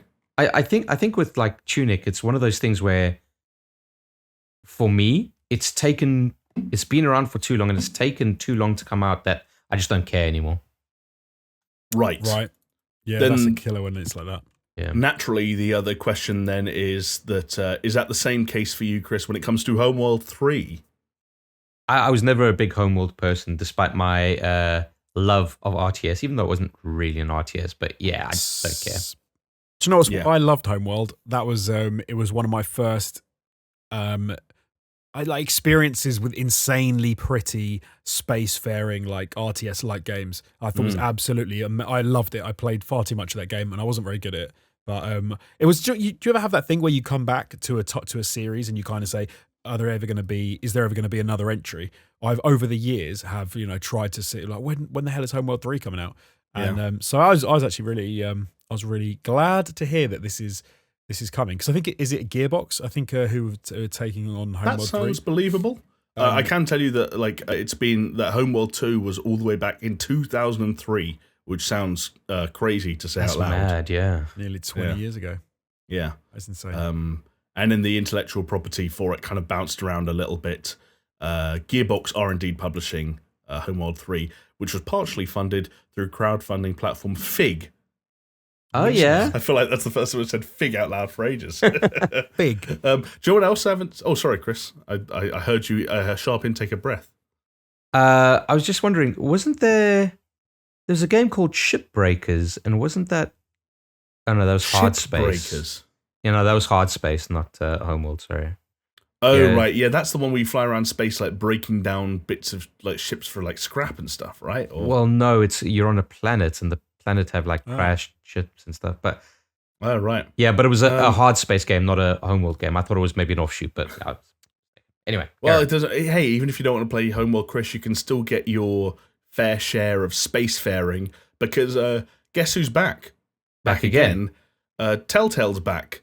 And you don't really have to tell a friend. I'm not sure if they care or not. But they are back. They're teaming up with Life is Strange developers Deck 9 for a game based on Amazon's The Expanse. Which I don't know. I think we established Jonesy and I had not watched that. Chris, have you? No, I haven't. I thought it was like cancelled or some shit. I don't know. I've heard really good things about it. I think someone in the Discord said about it and said it was good. It's something that I've been meaning to check out, but I haven't got round to. But I cannot wait for a Telltale game around The Expanse. That is my bag. I just like to say. Can we actually just wait. Can we force Jonesy to play this like on stream Telltale or something? Telltale are back. Well, it's interesting you mentioned that because we might have a little debate later on in the show because there's another game that we're going to have to talk about that is, let's just say, Telltale adjacent and might be more attuned to Jonesy's desires. I'll be curious to see if he's as negative about that. But in the meantime, I was just insanely positive. Jones, I don't know what you're talking about. You've ever been in your life. How can you say that? I was being absolutely legit. Were you being legit when you told me that you were excited for the Wild West action game from the developers of Shadow Warrior called Evil West? This is a weird one that I had never heard of. I had no idea what to think about it. I think it's Devolver Digital published, which is always a good thing. Like Devolver Digital are cool. And this looks crazy good. Like it looks like it's just a hell of a lot of fun. But it's one of those where you think, is it going to be fun or is it going to be a bit of a one-trick pony, flash in the pan, kind of like, oh, okay, I'm over it after like the first 15 minutes. I know what you mean. It's hard to know at this point, but there was, do you know what? It was a weird thing. It reminded me of the show that I used to watch when I was a kid called Lone Star, which is like that weird sci-fi mashup. Hell yeah. Kids cartoon thing. And I was like, with the fucking horse. Yeah, the horse who turns into like a bloke with a shotgun. Yeah. It's like a metal horse with a shotgun. It's, Why so didn't I fucking, get to grow up with things like this? it was so fucking cool, dude. It was radical to the max. It was just like sci-fi meets Wild West in like a cool aesthetic, like the cartoony aesthetic. And this kind of just took me back there for a second. With this kind of, like Evil West looks like a cowboy western sci-fi hellish sort of mashup, doom mashup. It was cool.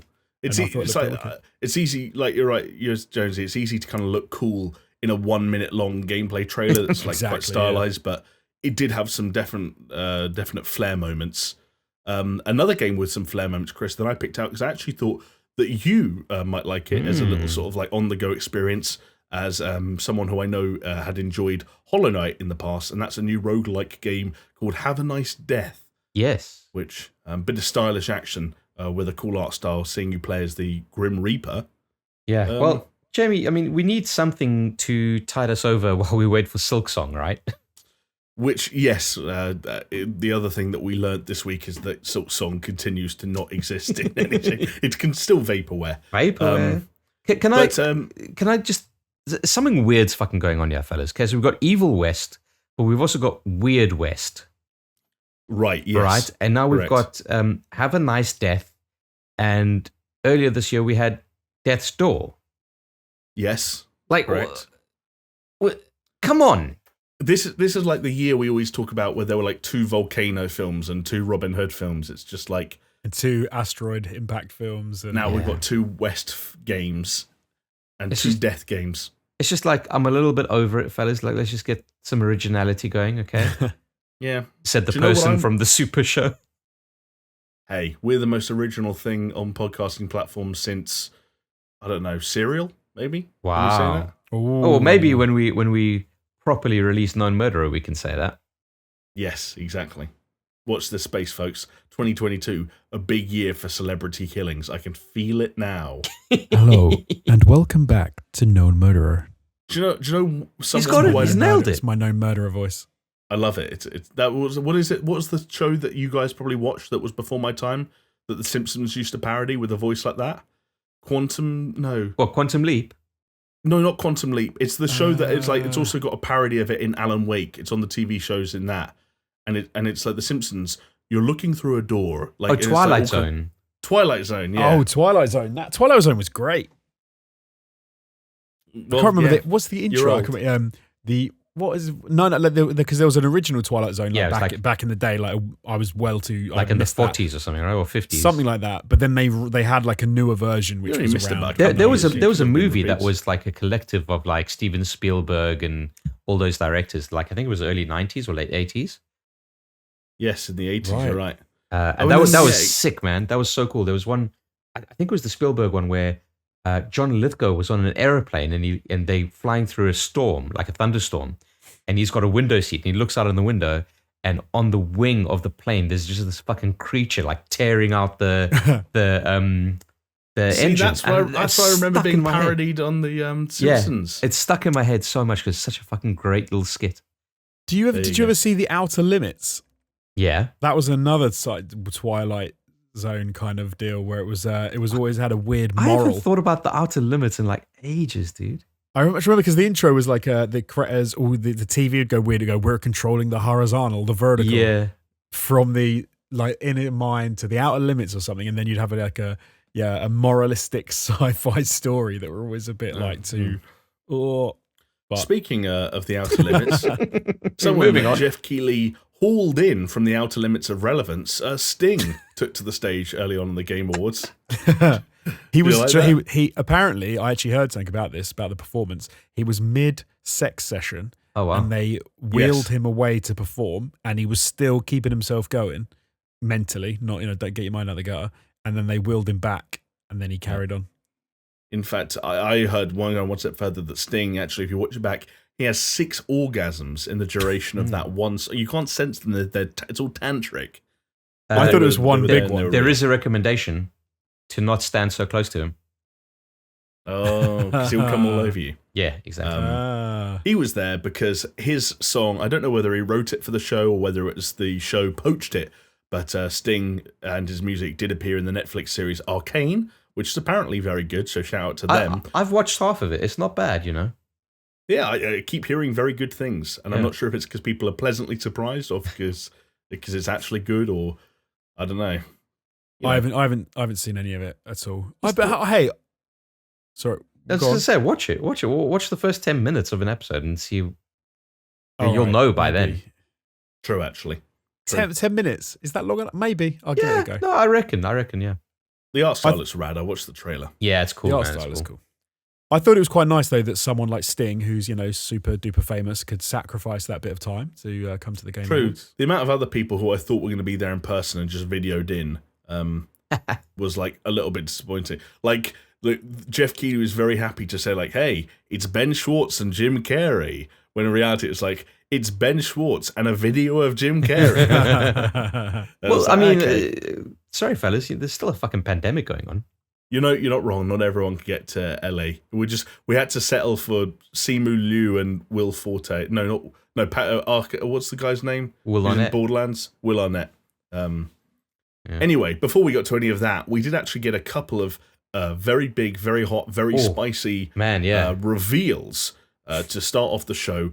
Initially, the first one we got was an extended look at gameplay of a game that was returning to the Game Awards 2 years after it debuted there, and that's Hellblade 2: Senua's Saga. And this time, rather than just a close-up of some woman sort of like gnashing her teeth a little bit, we actually got some gameplay where she was still kind of, broadly speaking, gnashing her teeth, but this time also running around and throwing spears while she was at it. And that Chris, was... You already look impressed. Yeah, because, like... I mean, you guys saw it. It looked absolutely fucking phenomenal. And they have since come out saying that, no, that was all fucking real-time, playable, that's the fucking game.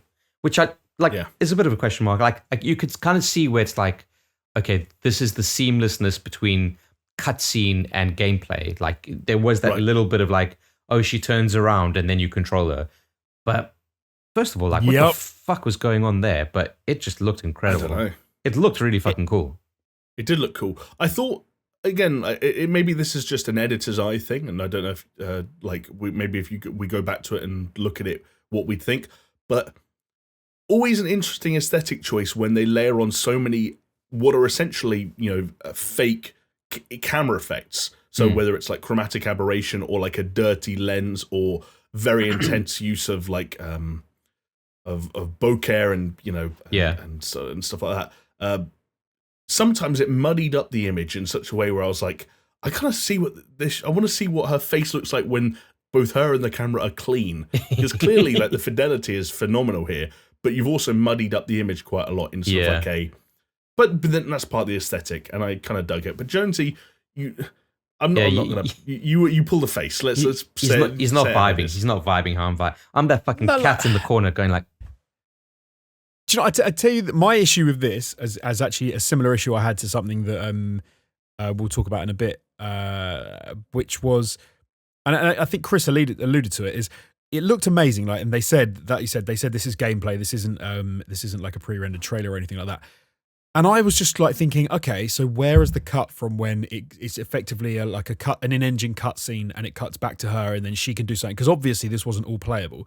Obviously there were certain sections of it, like she runs up to other characters and she's like, "Give me the spear," and then she like turns around, and that's fine. But if it's the fact that you effectively only you hold down L2 and then you see a little reticle about where the spear's going to go, and then you hold R2 and then you draw it back and then you let go and you throw it. And then it goes back into in-engine cutscene as when she runs to another person, talks to them. I'm like, that's not good enough. You haven't. Then you're not doing. It's 49% of a game. No, it's almost like QuickTime event-y without the QuickTime event. It's allowing me to have to interact with that insanely cool-looking part of a game, which I want to do, but I don't necessarily want it to only let me play a really tiny fraction of that section. Yeah, but it won't. I mean, that's. I think a particular set piece. No, but I think that's exactly what it was showing. Okay, let me ask you a question. Showing like a drawn-out QuickTime event that you will get to partially interact with. Let me ask you a question then, Jonesy. Have you played Hellblade: Senua's Sacrifice? No, I haven't. Okay, so then how can you say? Because this isn't Senua's Sacrifice. This is a completely different game. It's a sequel to that game. Yeah. So you're saying this happened? This scene that they showed us? No, what I'm saying is like, how can Senua's Saga happened the best way that you can judge what a gameplay of a game would be without actually having played it is to play the one. So would you say there was like or something that was apples to apples comparison enough in Senua's Sacrifice that you could say that this is a completely playable in like you get to control everything section of the game? Like when that camera was swinging around from her running away to seeing the perspective from over her shoulder, you're telling me that was all player controlled camera work, that running up to the people and getting the spears. No. I'm not saying that. I'm not. Yeah. Sorry, Chris. No. Go ahead. I was going to say. I think it's unfair to call it whatever you call it, like an exaggerated or a prolonged QuickTime event. Like that wasn't the vibe that I got off it, and I can kind of see what you mean. Like there were some of the animations when like there was a proximity between her and some of the NPCs, and like those obviously like the player's not in direct control when she's like up close to them and they're like interacting in certain ways. But like I thought a lot of it looked like it was believably gameplay, and certainly like the last. I think it looked. 90 seconds to 2 minutes, where like I think broadly speaking, like. You can see the cuts. Like I'm watching it back now, and you can like there's a moment where someone falls over. She kind of stops to help them up. You're watching her help that person up, but you can almost see the camera snap back into position as she starts to run. Likewise, I think there were some definite points where it was like, oh, now it's you again. But I wonder how much. I don't know. I thought it's because that came out. It looked incredible, but although it looked incredible, there was some definite sort of like weird bits of pop and stuff with certain elements, and like not pop in like pop like with the fire and things. There's a point at which I think a bush was on fire or something was on fire, and it just moved in a bit of a weird way, and it just popped in like almost like it wasn't the thing that was on fire. It was almost like an overlaid effect. But that's fine, like because this is a section of a game that's not out yet, so there's nothing wrong with doing that at all. Don't get me wrong. I'm not saying that they shouldn't have done that.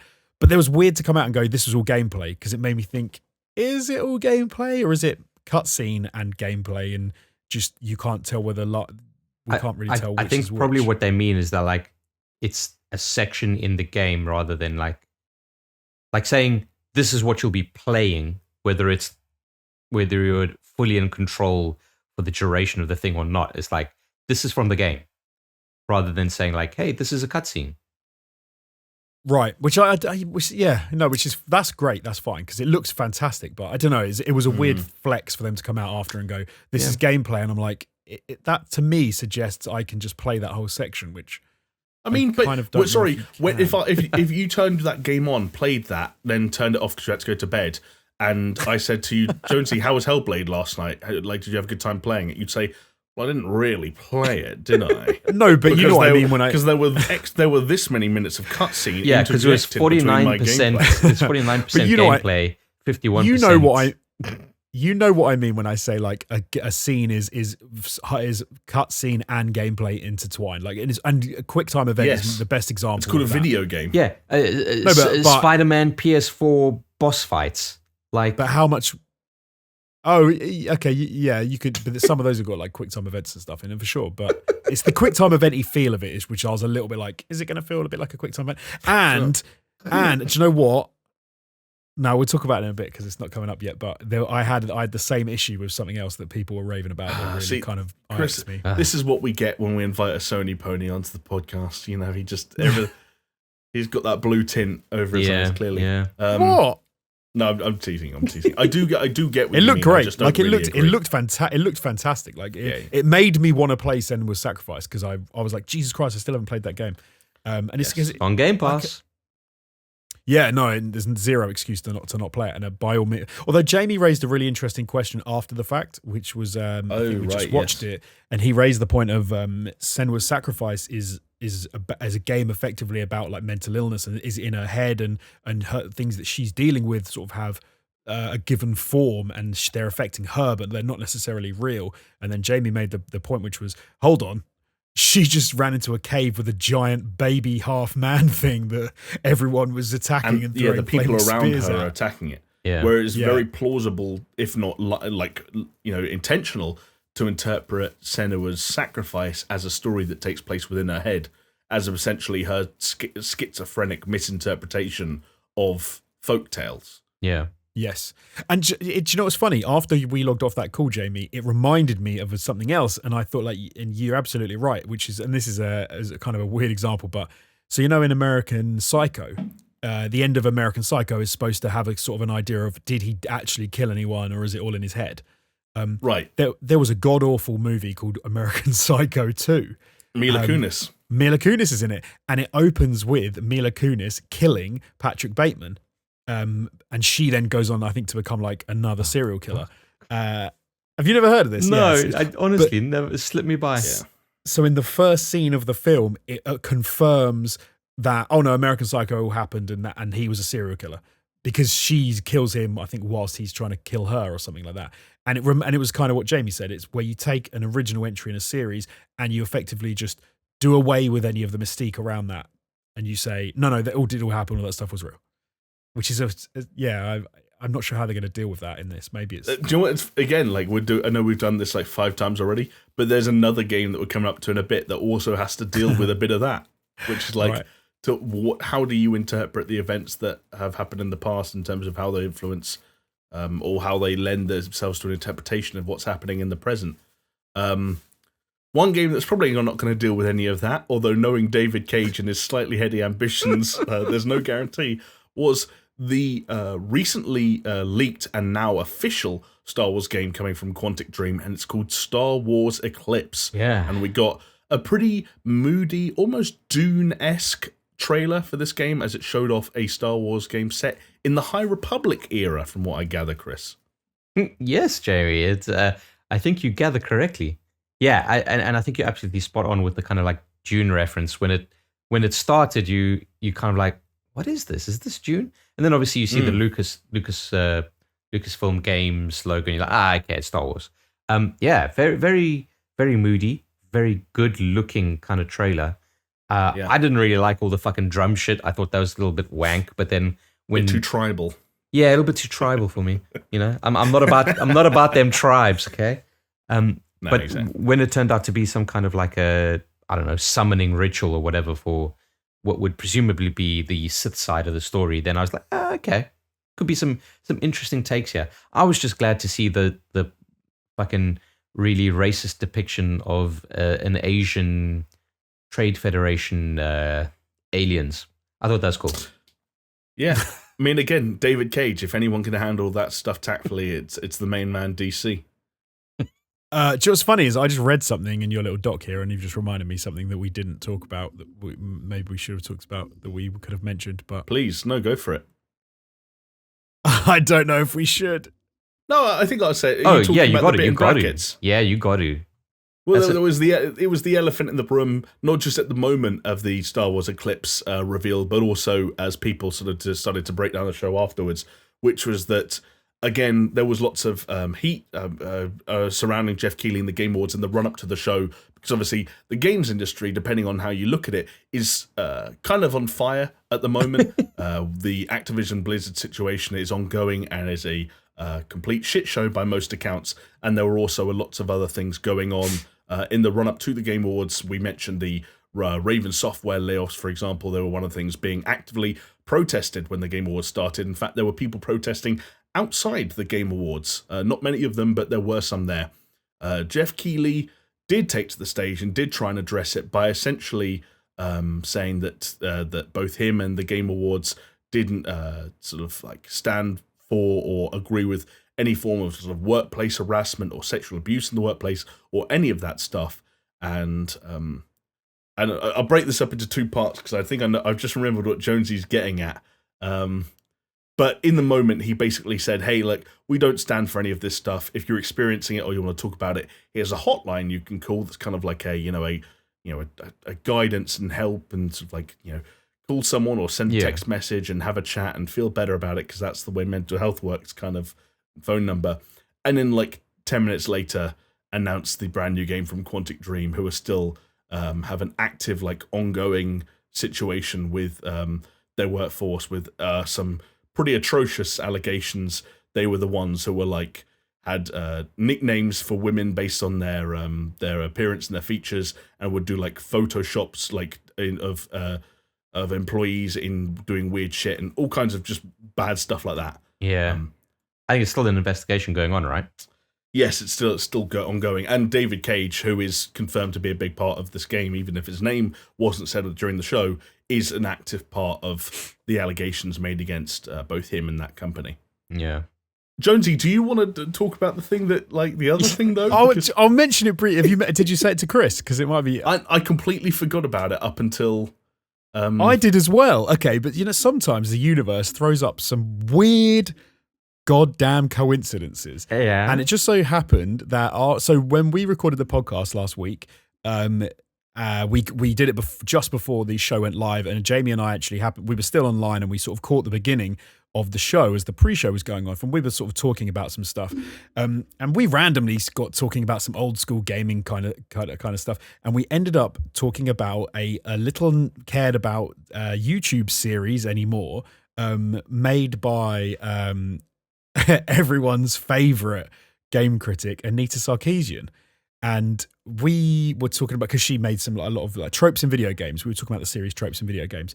And we're like, just, when you think, I wonder how that YouTube channel's doing. So Jamie and I happened to pop over to the YouTube channel, Feminist Frequency, which is her channel. Yeah.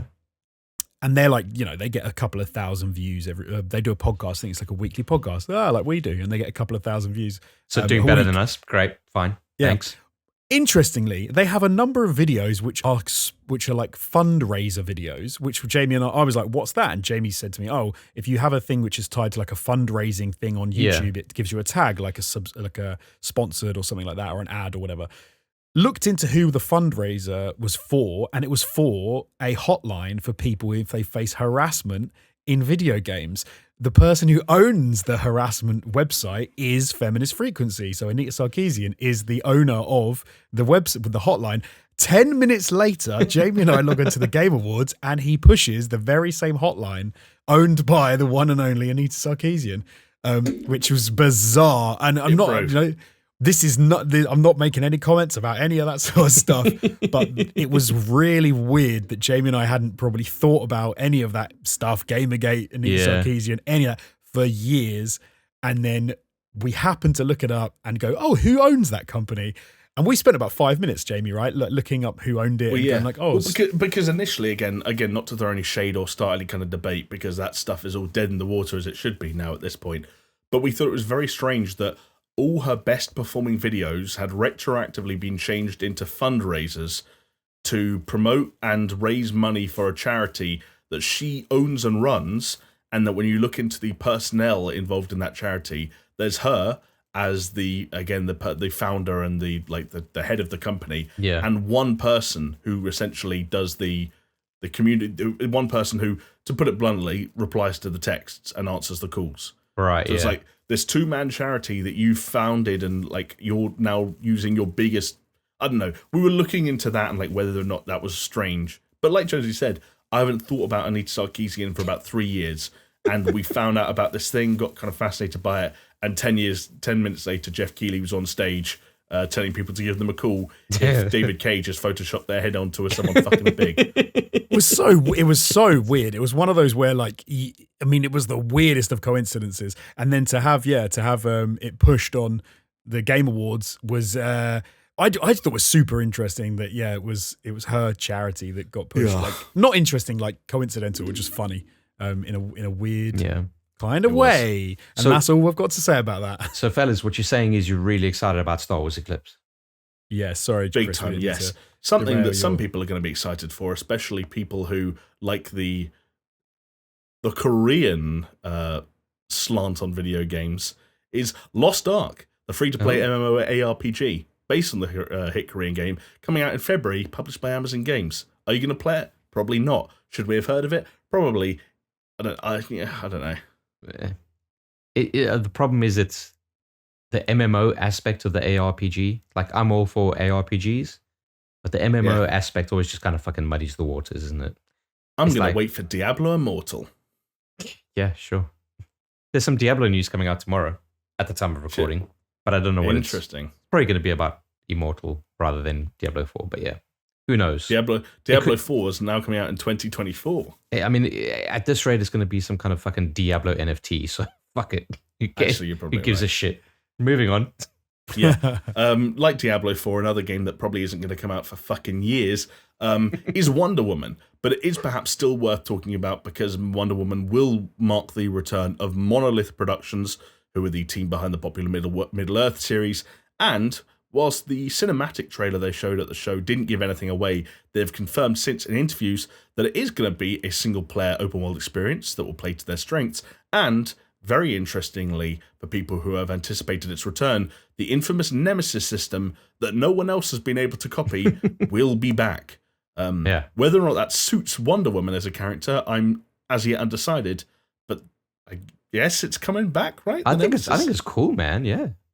Who does Wonder Woman? Who are the chess pieces on Wonder Woman's Nemesis board?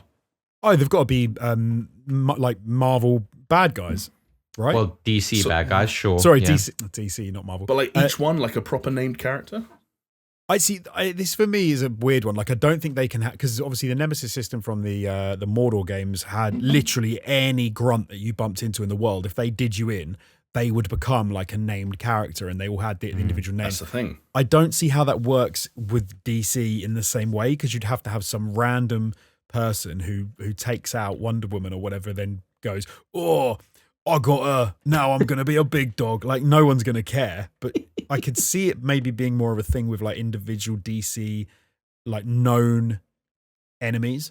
If they manage to take her out, they become, like, a bigger player in the villainy. So they can, they sort of, and then they move up the ranks maybe, and then they get, like, a super version of themselves. That, I think, would make more sense to me. But Monolith's combat system, that's much more exciting to me than the Nemesis system. The Nemesis system was something that they had to bang on about, but those games were they were let down by maybe the open world was kind of bland and boring and didn't really have anything going on. And some of the what you were doing in the games wasn't amazing. The combat was so much fun though, man. Like if you give me Wonder Woman fighting people like that, like again, Wraith.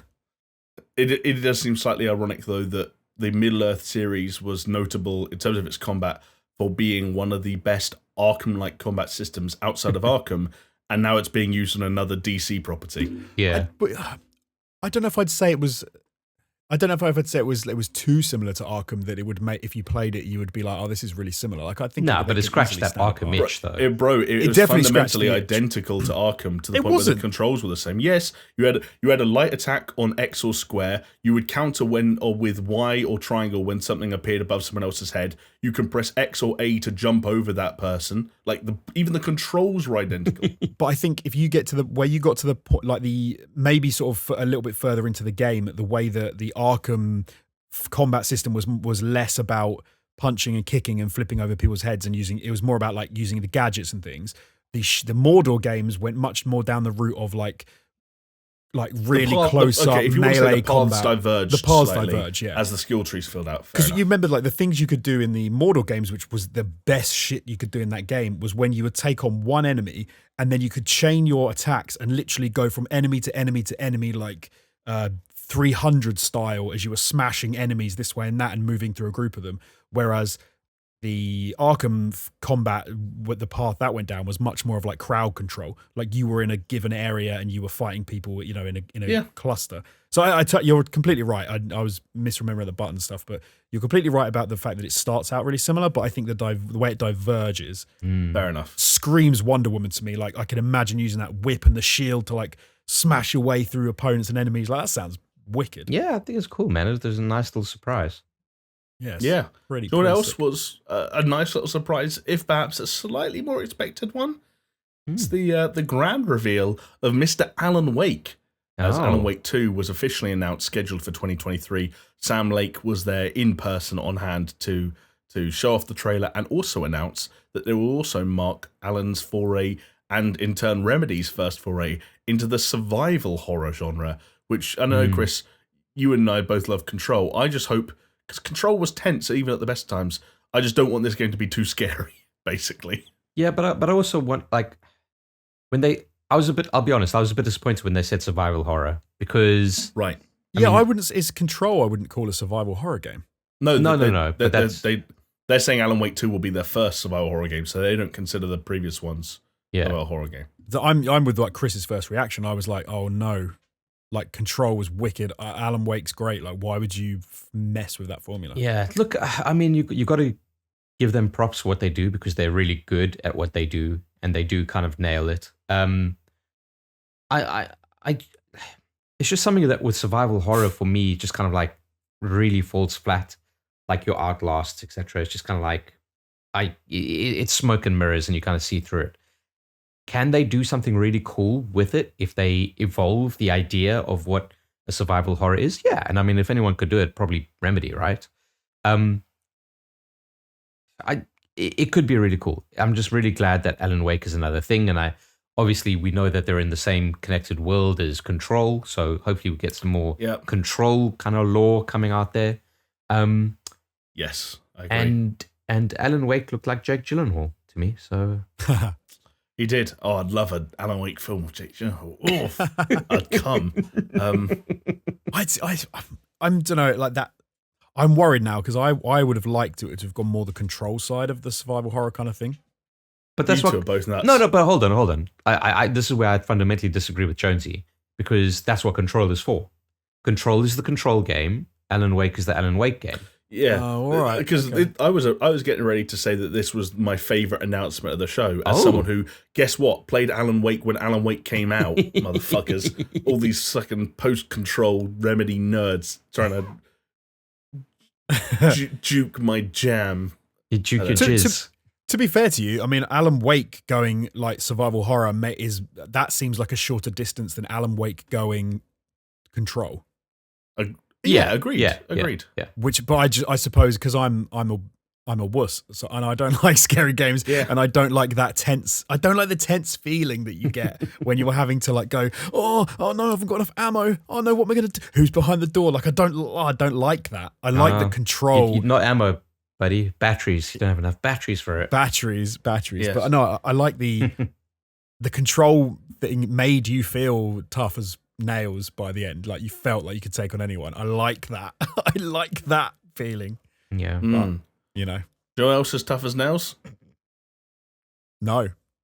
This is actually a guess. I don't know, but potentially Idris Elba's Knuckles. Oh, there we go. Who we got to hear utter his first line of dialogue in the latest trailer for Sonic the Hedgehog 2, which, as we mentioned, was shown off by Ben Schwartz in person and Jim Carrey over video. Bizarre video where he ends up strangling the viewer, but Jim just being Jim, I guess. Jonesy, you're on the record as being a whole family of Sonic the Hedgehog fans. I mean, is this ticking boxes? This is the first trailer that I watched after in the morning. I think when I woke up, I'd seen a tweet about it, and I was like, "Oh shit, let me watch the Sonic 2 trailer." Oh, what a sad state of affairs! Yeah, I know.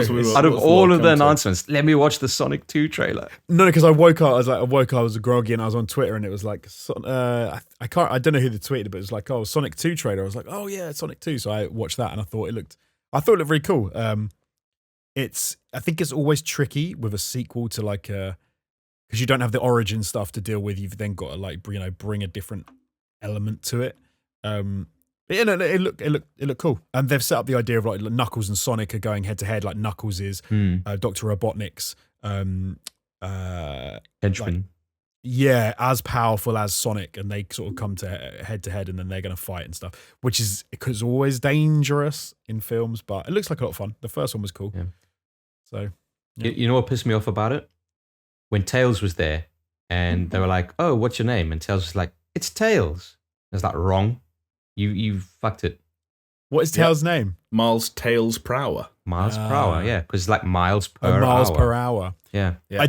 I don't know if we've talked about this on the no, we must have done on the podcast, but I do love in the Sonic movie, the first one, how many times they say how crap the mushroom world is. Yeah. I do love that. It'd be slightly awkward if the Super Mario film comes out later this year and it's just infinitely better than Sonic, but I hope they slag off hedgehogs. Maybe. I hope they drop something in like shitty little hedgehogs. Or this just truck just runs over one. Just Chris Pratt just like there riffing like, "Oh, I hate it." I can't do a Chris Pratt voice. Never mind. Well, after that, because let's be honest, boys, the show started hot and heavy. Pretty much all of those things came back to back. We then had a patch of things that we were a little bit more familiar with. We got another look at Horizon Forbidden West, Final Fantasy VII Remakes coming to the Epic Game Store exclusively for PC fans. Yep. Destiny 2's Witch Queen expansion still on track. And the audience were trolled for not the last time of the evening as Silent Hill director, that's the original Silent Hill director, Kiichiro Toyama, revealed a trailer for his new game Splitterhead and did so with like a title card that said, it was like black with white text, and it was like, when Kiichiro Toyama envisioned the original Silent Hill game, and you could just hear the audience and the collective internet going, oh my god, it's happening. Yeah, it's not. He's making some weird game where people's heads split open and they eat stuff. It's weird. It's weird. Very odd. Very weird. Also kind of weird, Aaron Flynn, perhaps most famous online for being the guy who mentioned the feels after a dramatic violin performance in honor of Dragon Age. He's the former BioWare guy. His new studio debuted Nightingale, which is a survival crafting game set across a shared world. Like a lot of games that debuted that night, like, cool, but like, okay, let's wait and see more, right? Like, Yeah, well, this is the thing, right? Like when Jeff Keighley was leading up to it, he's like, oh, we've got, what did he say, like 4 or 5 Elden Ring level reveals. yes. And I was like, that's cool, bro, but you've just promised like fucking 50 reveals. So Right, what does that yeah. what does that mean for 45 of them? That they're all shit? Like, It means they're going to be like Splitterhead, yeah. I guess. Or like the Lord of the Rings Golem, which Yeah. I other than being a single player game where you play as Golem and stealth around, I don't really know what that is. I don't even think the devs know what it is. They'll figure it out. The day one patch, you fix it in post. I love that they said for that the story that happened the story you didn't know kind of happened in the middle of the films and the books and stuff. I'm like, I don't know any of it anyway, so it doesn't bother me. Exactly, yeah. I feel so out of tune, out of whack with Lord of the Rings lately. I need that Amazon series to get me back on board, and then maybe I'll play the Lord of the Rings Golem. But in the meantime, I will keep an eye on Somerville, which people might remember as the game that looks like it was probably made by Playdead, but wasn't made by Playdead because it was made by people who left Playdead after Playdead released Inside. Still looks cool. Yeah. But need to keep an eye on that one. Fellas, can I just mention that, like, we're going to have to start rattling through this. We're going to be here all night. I am rattling through it. I know you are. I've just started. reinforcing We've just got up to speed. We've just gone from 0 to 60. And if anything represents 60 miles an hour in video game form, it's got to be Cuphead's long-awaited DLC, The Delicious Last Course, which, I mean, that feels like it should have come out years ago. Like, when were we playing Cuphead at your desk, Chris? Oh God! Well, we had jobs, so This is a weird announcement, like DLC for Cuphead. I'm like, okay. I'd expect maybe Cuphead 2, not Cuphead DLC. Yeah, it makes sense. Like the thing is, like sometimes you have to say, Does it? Yeah, because you have to say to yourself, why do you need why do you need a sequel if all you're doing is more of the same? You don't always need to call it a sequel. It can just be a fucking DLC and cost less, because guess what? There's less to fucking go into it.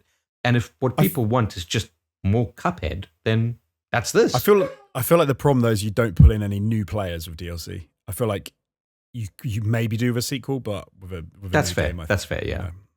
Yeah. But I guess it takes a long time to make games, so maybe they didn't have the time to make a full game. So it takes especially long to make Cuphead, if that original game was anything to go by. One thing that apparently doesn't take that long, because we might be playing it later next year, is the first look at an open world inspired Sonic game called Sonic Frontiers, which basically cut from a cinematic of Sonic running through the woods that we'd kind of already seen to strange in-engine shots of a kind of Breath of the Wild style environment. They even had the shot. And then it cut back to a cinematic Sonic, and it was like, yeah, Sonic's going open world. We can't show you it yet, but believe us. I love that you said that. Well, it was the most obvious thing they've ever done. It literally cuts from cinematic to like characterless, NPC-less environments in engine, and then back to cinematic. Sorry, I know I laughed because I was watching a roundup of the show from Skill Up like earlier in the week, and he actually referenced about the Sonic thing was everyone's going to say it looks like Breath of the Wild because it's got grass, and so Nintendo are just going to copyright grass, because anytime any open world has grass in it, someone says it looks like Breath of the Wild. I mean, Breath of the Wild was an open world with a lot of grass. I'm not going to. No, and then you did it, and that's why it's funny. Yeah, well, the thing is, like, it sounds like it could be cool if. Okay, this is going to sound really bad. If Sega wasn't developing this, it could be really cool. Okay, I see what you mean. Brutal, yeah, I get you. No, do you know what I mean? Like the idea of an open world that is like an open world essentially roller coaster, which is what it needs to be in order for Sonic to be cool. Like, you need fucking rails and loop-de-loops and fucking things everywhere. But I just don't think I don't think it's going to be that, fellas. You're saying Sonic Frontiers Tycoon. Is that what you're trying to get at? Yeah. No, but you know what I mean? Like, if you're Sonic in that open world, you want to look out into the open world and not have that sense. You're not going to want that idea of when you were playing Breath of the Wild, for instance, be like, oh, I can go there because I can climb anywhere. You want to see a fucking massive mountain with like divots up the side and be like, I wonder how fast I can go up that mountain, and then it can like shoot me through the air to another fucking thing. Like, it just doesn't.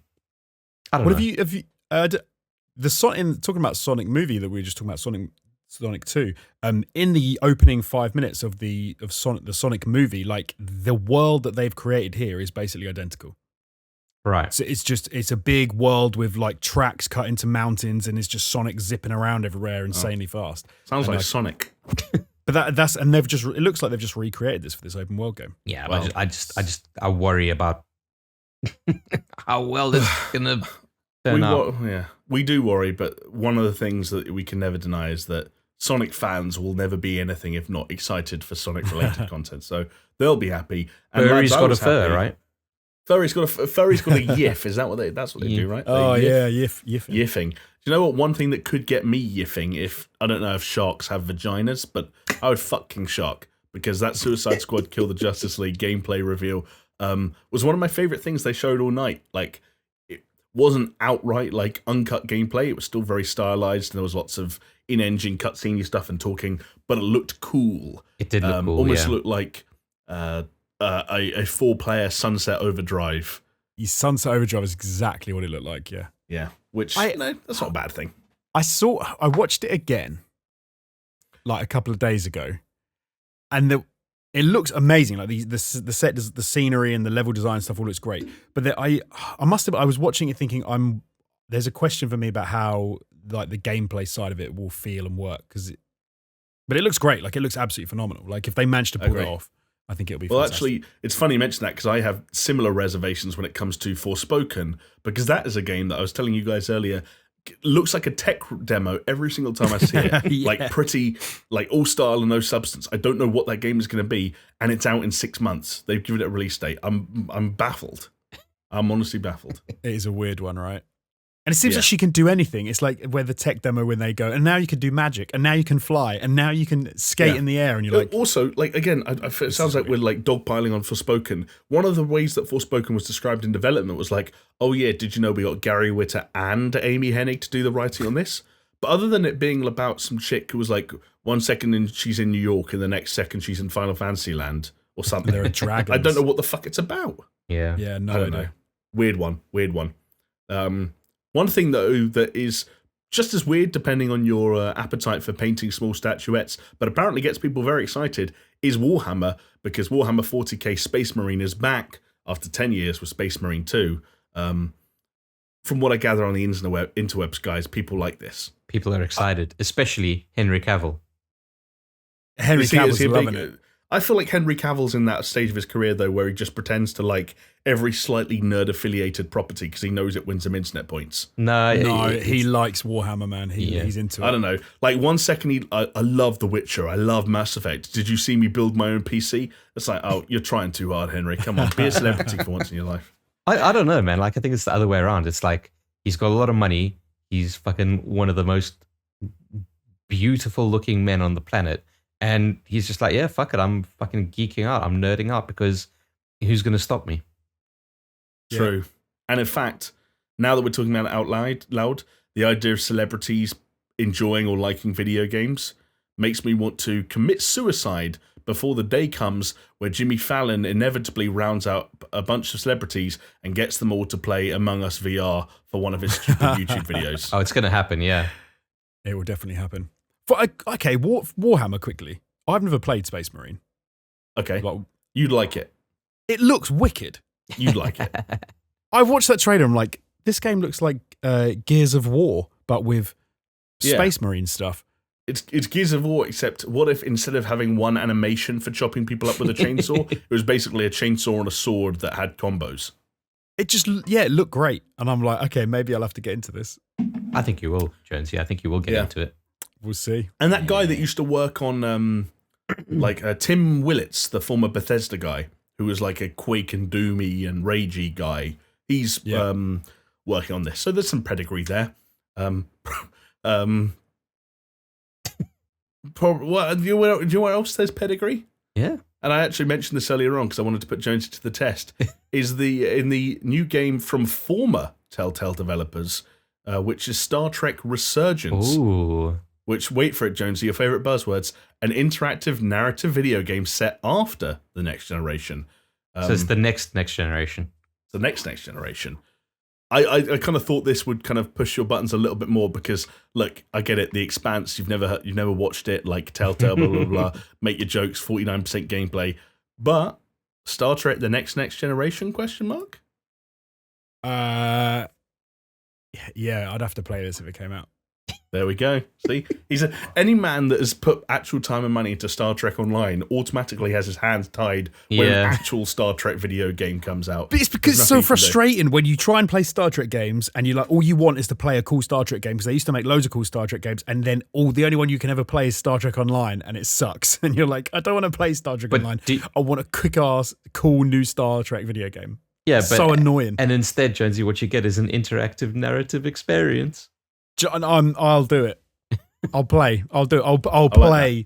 I'll play the game because I want to. Please stream it, Jonesy. Please stream it. And also, you're not allowed to do those hand gestures until you know the percentages. Okay, we need to get the stopwatch out first. Yeah. Okay, we need to. This could be 51% gameplay. Could we do like one of these like never been done on Twitch before? You stream it, but we work out a little extension that's a game percentage counter. Right. And depending on how much interactivity you have with the game, it gives a score. I like it. Yeah. Cool. How much is it a game? It's just called that. The series is called Is It a Game? Can it game? Can it game? Ninja Theory are shaking their boots right now. Hellblade 2 is about to be taken down to Chinatown. Get their head beaten. Is it a game? Do you know what else is apparently more of a game than I thought it was going to be? Crossfire X. Because... that's not my code.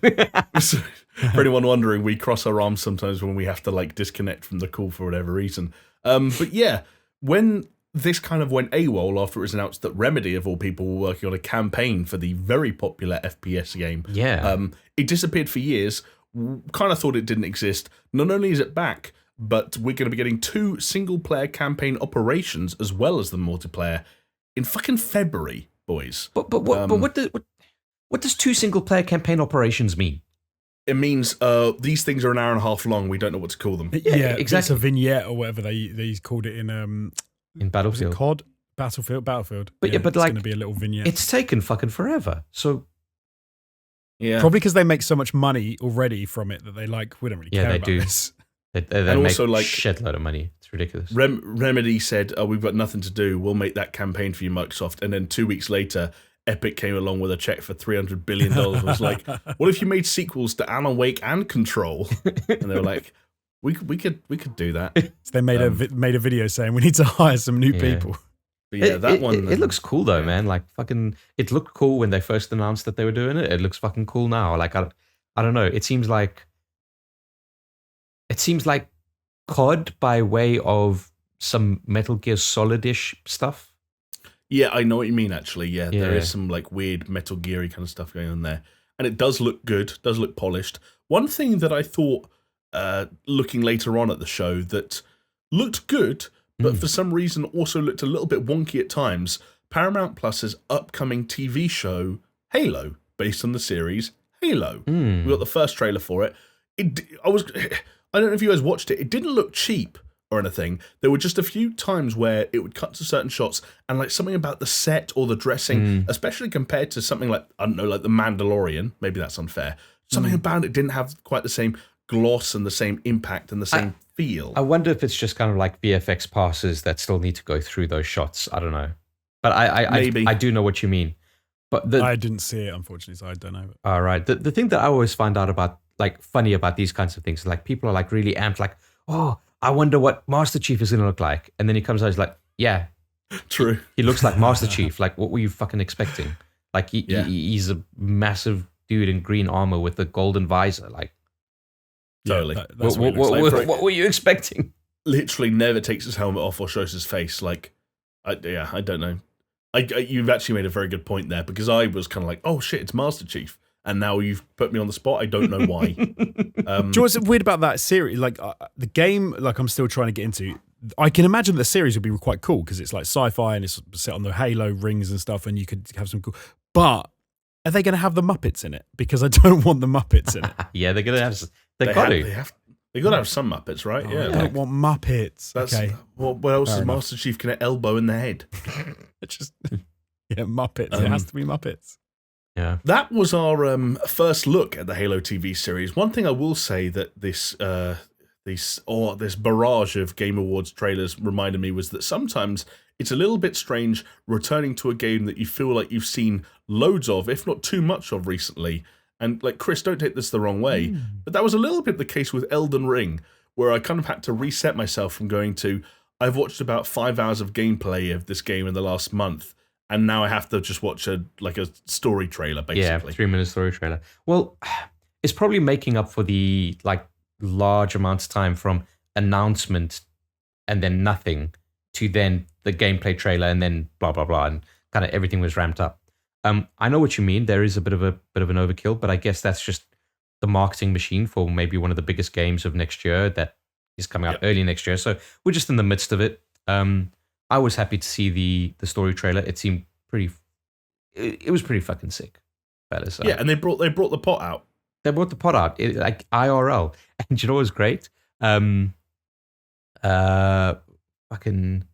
You should always be afraid when they keep banging on about one character or one thing. The pot is going to feature too much. There's something going on with the pot. Be afraid of the pot. Right. Well, you sound like an anti-drugs activist. But yeah, there was a really cool thing on Twitter with Tim Schafer was obviously there because of Psychonauts nominations. Hashtag Justice for Psychonauts too.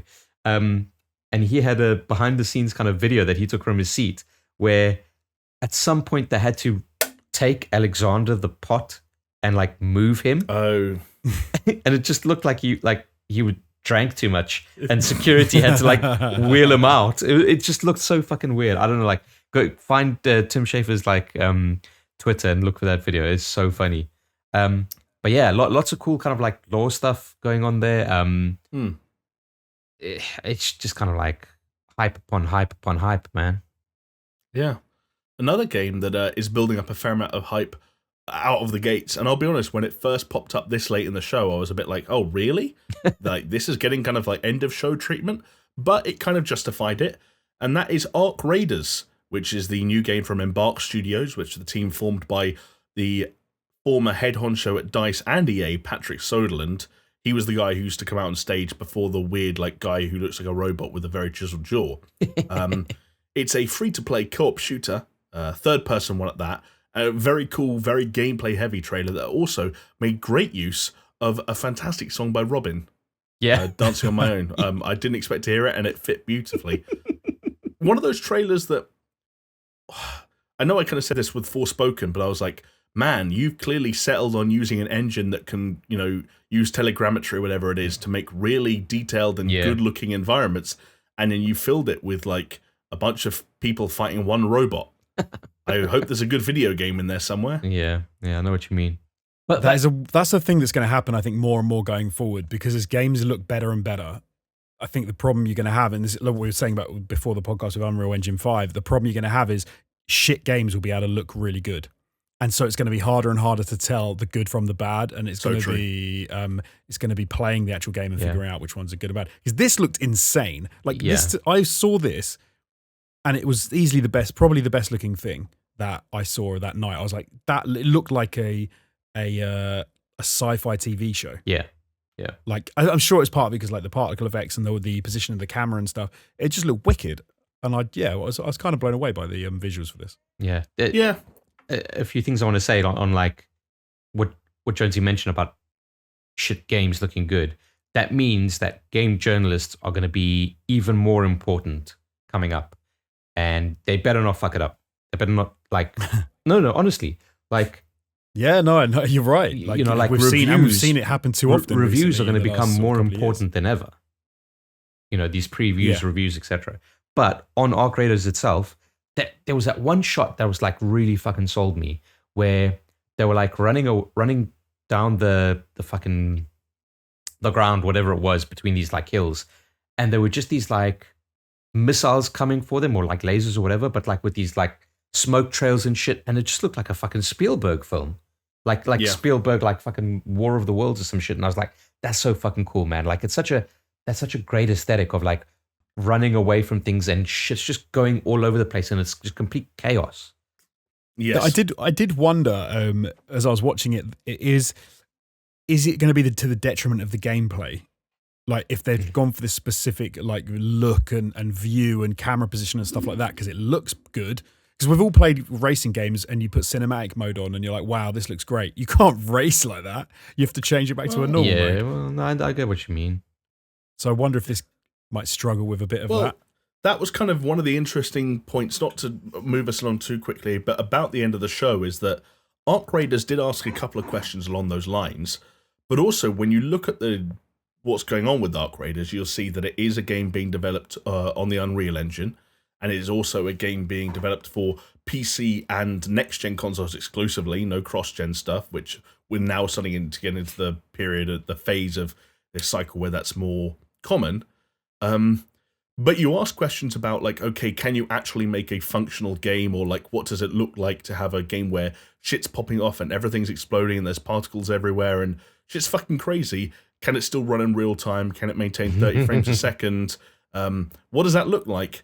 And it turned out, in a roundabout way, those questions were partly answered by the final thing of the show, Game of the Year award notwithstanding, which was when Keanu Reeves and Carrie-Anne Moss, albeit in digital form, came to the show to preview a clip from the Matrix Resurrections and also set up the immediate reveal but also drop of the Matrix Awakens, which was Epic's new and very impressive Unreal Engine 5 experience.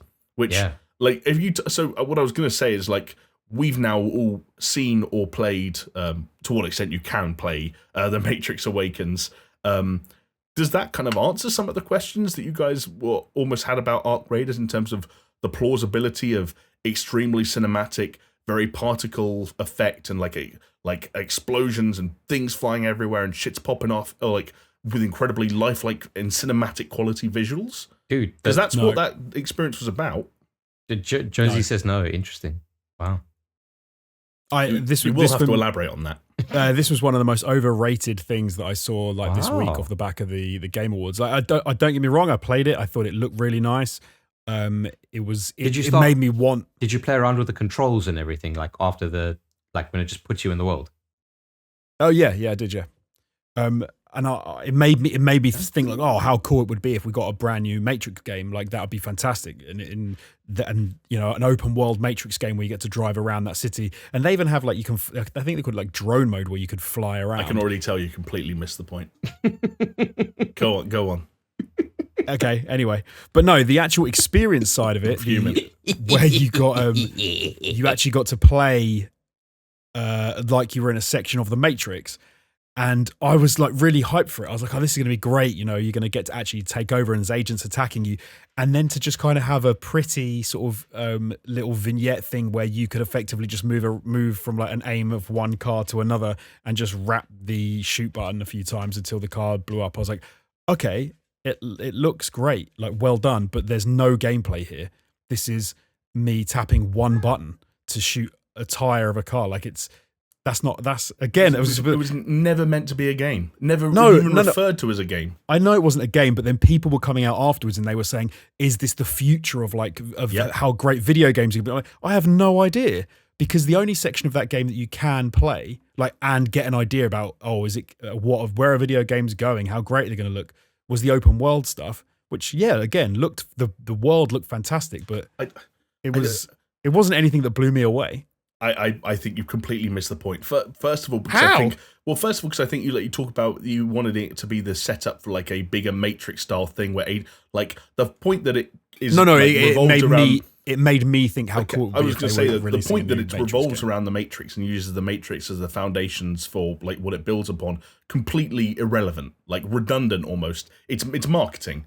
Like, all that really is a demo for the Unreal Engine 5. Of course. And, like, the extent to which there are gameplay hooks in that thing, like, the extent to which you're, you're not driving that car and you're not freely aiming, it's all irrelevant, because they weren't making a game. They were making an experience to say, hey, look at everything we can do in real time at this resolution, at this frame rate, with hardware-based ray tracing. It's not pointless, because no other fucking video game has done it, ever. That's why every single person is like, holy shit, look at this. It's pointless when it is that curated a section of a game, because you know what it doesn't do? No, because video games are curated by definition. No, what it doesn't do is it doesn't say to you, oh, now you try and like push a game like Cyberpunk through it.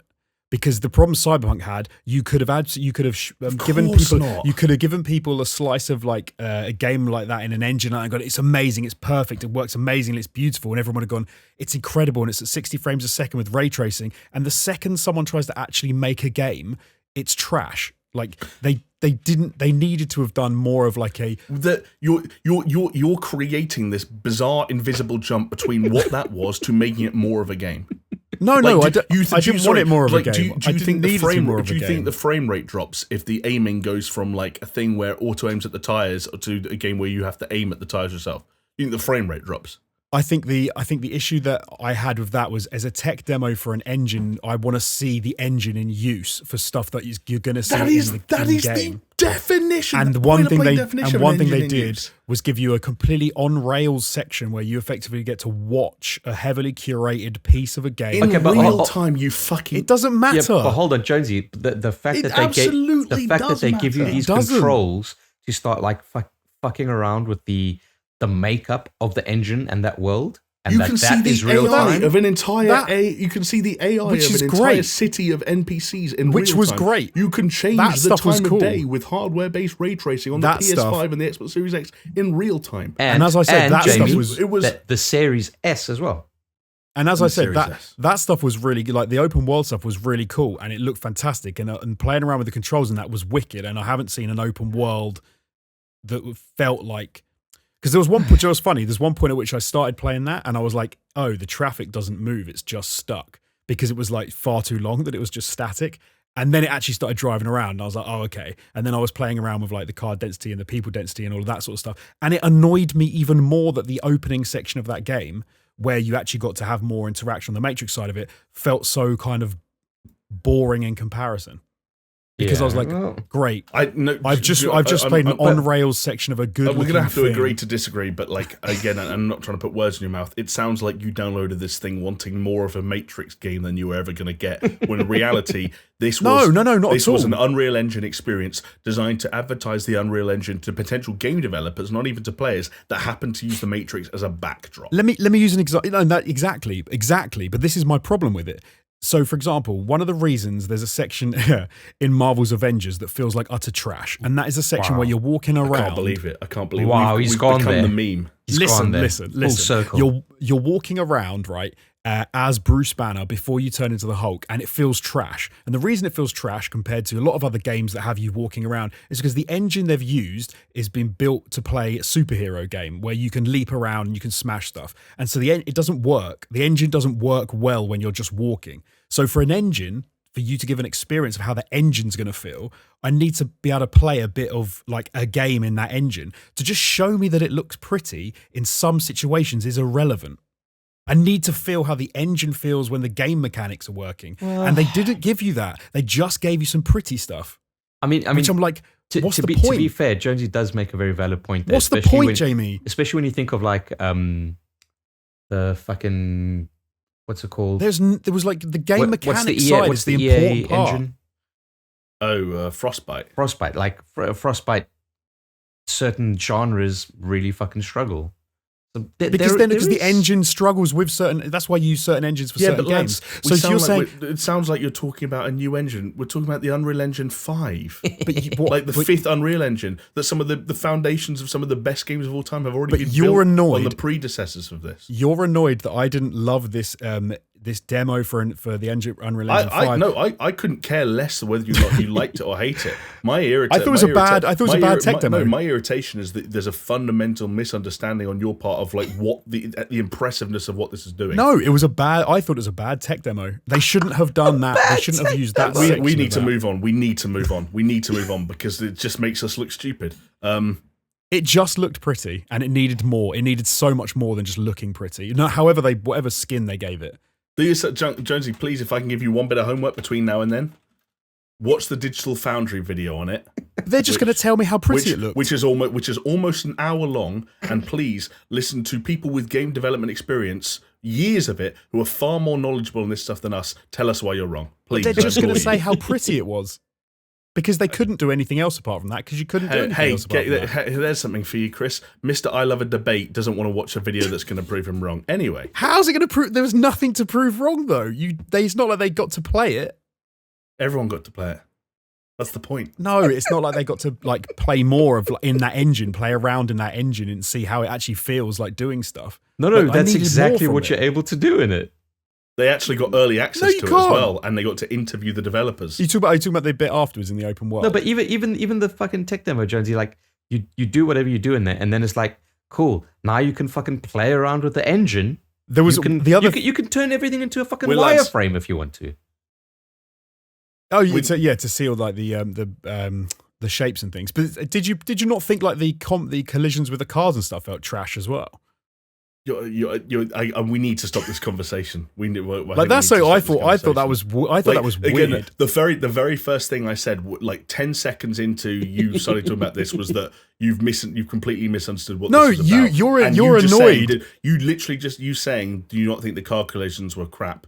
Like backs up my point. Like I don't think you. They did. They were completely unrealistic. We're aligned in terms of what we think this thing was demonstrating. I found it felt like I thought they were giving me a chance to play around in an engine that should have looked and felt fantastic, and it looked fantastic and it felt kind of crappy, and then they didn't even let me play around with the game mechanics in the first half of it, and I thought it was kind of an odd tech demo to put out there, like without it being it's not odd. It's not odd at all.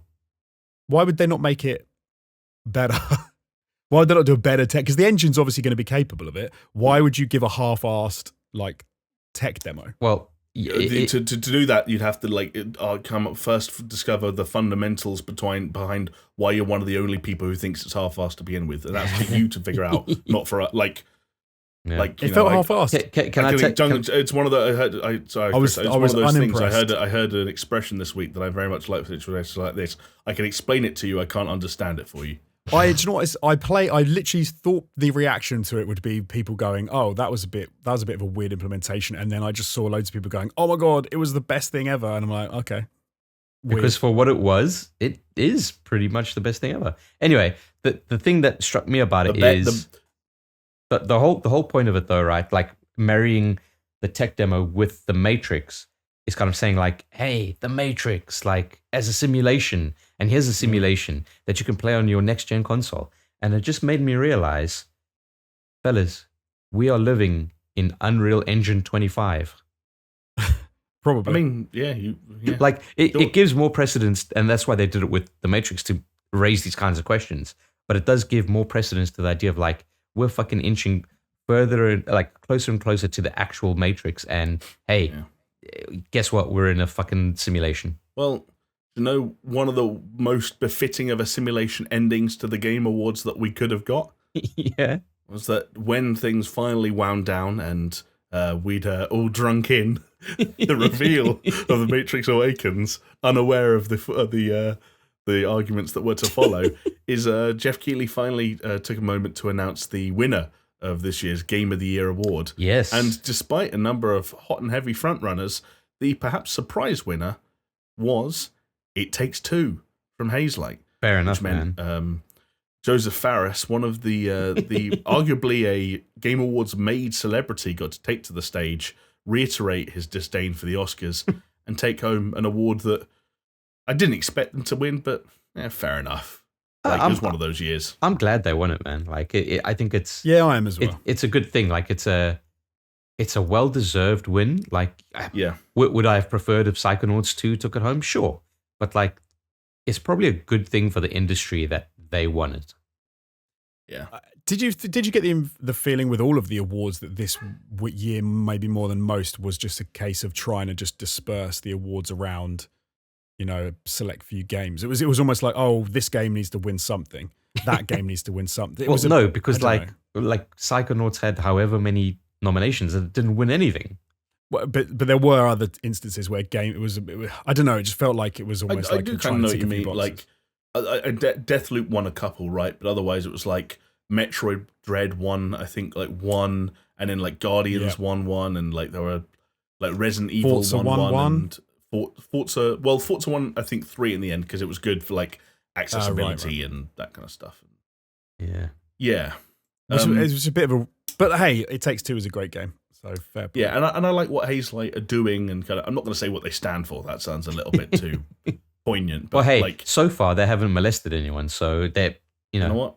Yeah, although they did. Actually, I'm not gonna get into it. It's no, I was gonna say they did release a picture when they got back to the studio, being like, "Hey, thanks for the awards," and people were quite quick to notice, like, "Boy, oh boy, is that a room full of white men?" But you know what? I think they're based somewhere in a Nordic country. But fellas, I've fucking solved the game industry. Yeah. Don't hire women. Check. Easy. Don't hire anyone who isn't straight. Okay. Bingo. And you've solved the problem of harassment because just straight white men. Just straight white men. They're not going to molest each other. So there you go. Solved it. Written by David Cage. Running on the Unreal Engine 5. Yeah. This is where we're at. I think we've cracked it. And you know what the end result will be, regardless of how good the writing is or anything like that. It'll look pretty. 7 out of 10. It won't, and that's all we want. It just won't feel right. Though. All we want is looking pretty. That's all that matters. It will look pretty. It won't feel right. Yeah. Feel weird. Yeah, it'll feel weird. Like a blow up, like one of those real dolls. Yeah, it's just. I now know. Not quite the real thing. I now know what I'm getting Jamie for Christmas. Looks pretty, doesn't feel right. You're getting me like a fucking fleshlight, basically. Yeah, but it's got a face. It's like with a face. Wow. Oh, some kind of a monstrosity. There you go. Anyway, any closing thoughts on the Game Awards? Did Jeff pull it out of the bag this year, or my God, it was long. It was long. It needs to be an hour to an hour and a half long, and it needs to be at a reasonable fucking time for the rest of the world to watch it. Yeah. To be fair, I can vouch that because the second the running time of the Game Awards comes down, the running time of this podcast can come down a little bit. Because boy, oh boy, as is always the case when there's any kind of big show or a bunch of announcements, we run long. So thank you both for joining me on that series of misadventures. Thank you, Jamie, for hosting. Well, you know, we almost held it together. We had a shaky start, and then with hindsight, I do feel like kind of pop the lid off things a little bit at the end there. But then sometimes some people like that when me and Jonesy do that, and some people don't. Some people say it's the highlight of the episodes. So there you go. I don't even know if Jonesy likes it. Like, I'm about to end this call, and I don't know if he's going to be angry at me tonight. He's never going to speak to you again because of the Matrix. Because I forget what I say. Like, do you remember one episode where I had to apologize because I called him like an idiot or something in the previous one, and I was like, I didn't mean to say that. Yeah. There's nothing you can do about being a shill for the games industry, Jamie. You're just gonna have to live with it. Jonesy, you got to remember that, like, you've got a life. You're you. Right? You've got a wife. You've got kids. You've got a life outside of video games. I'm 28 years old, and my mum asked me what PlayStation 5 games I want for Christmas this year. She still calls me Jimmy Nibs. Jimmy Nibs. I know that you're Reddit personified, so it's fine. I understand it. It's all good. Neck beard, check. Incel, check. Horrible gaming opinions, check. But Is that- in line with the masses, so Is that's that what the counts. is that the SuperShow starter pack? That's That's the level 1. I do not want to see one of those Super Shows. Anyone ever make a Super Show starter pack, because it will fucking hurt my soul.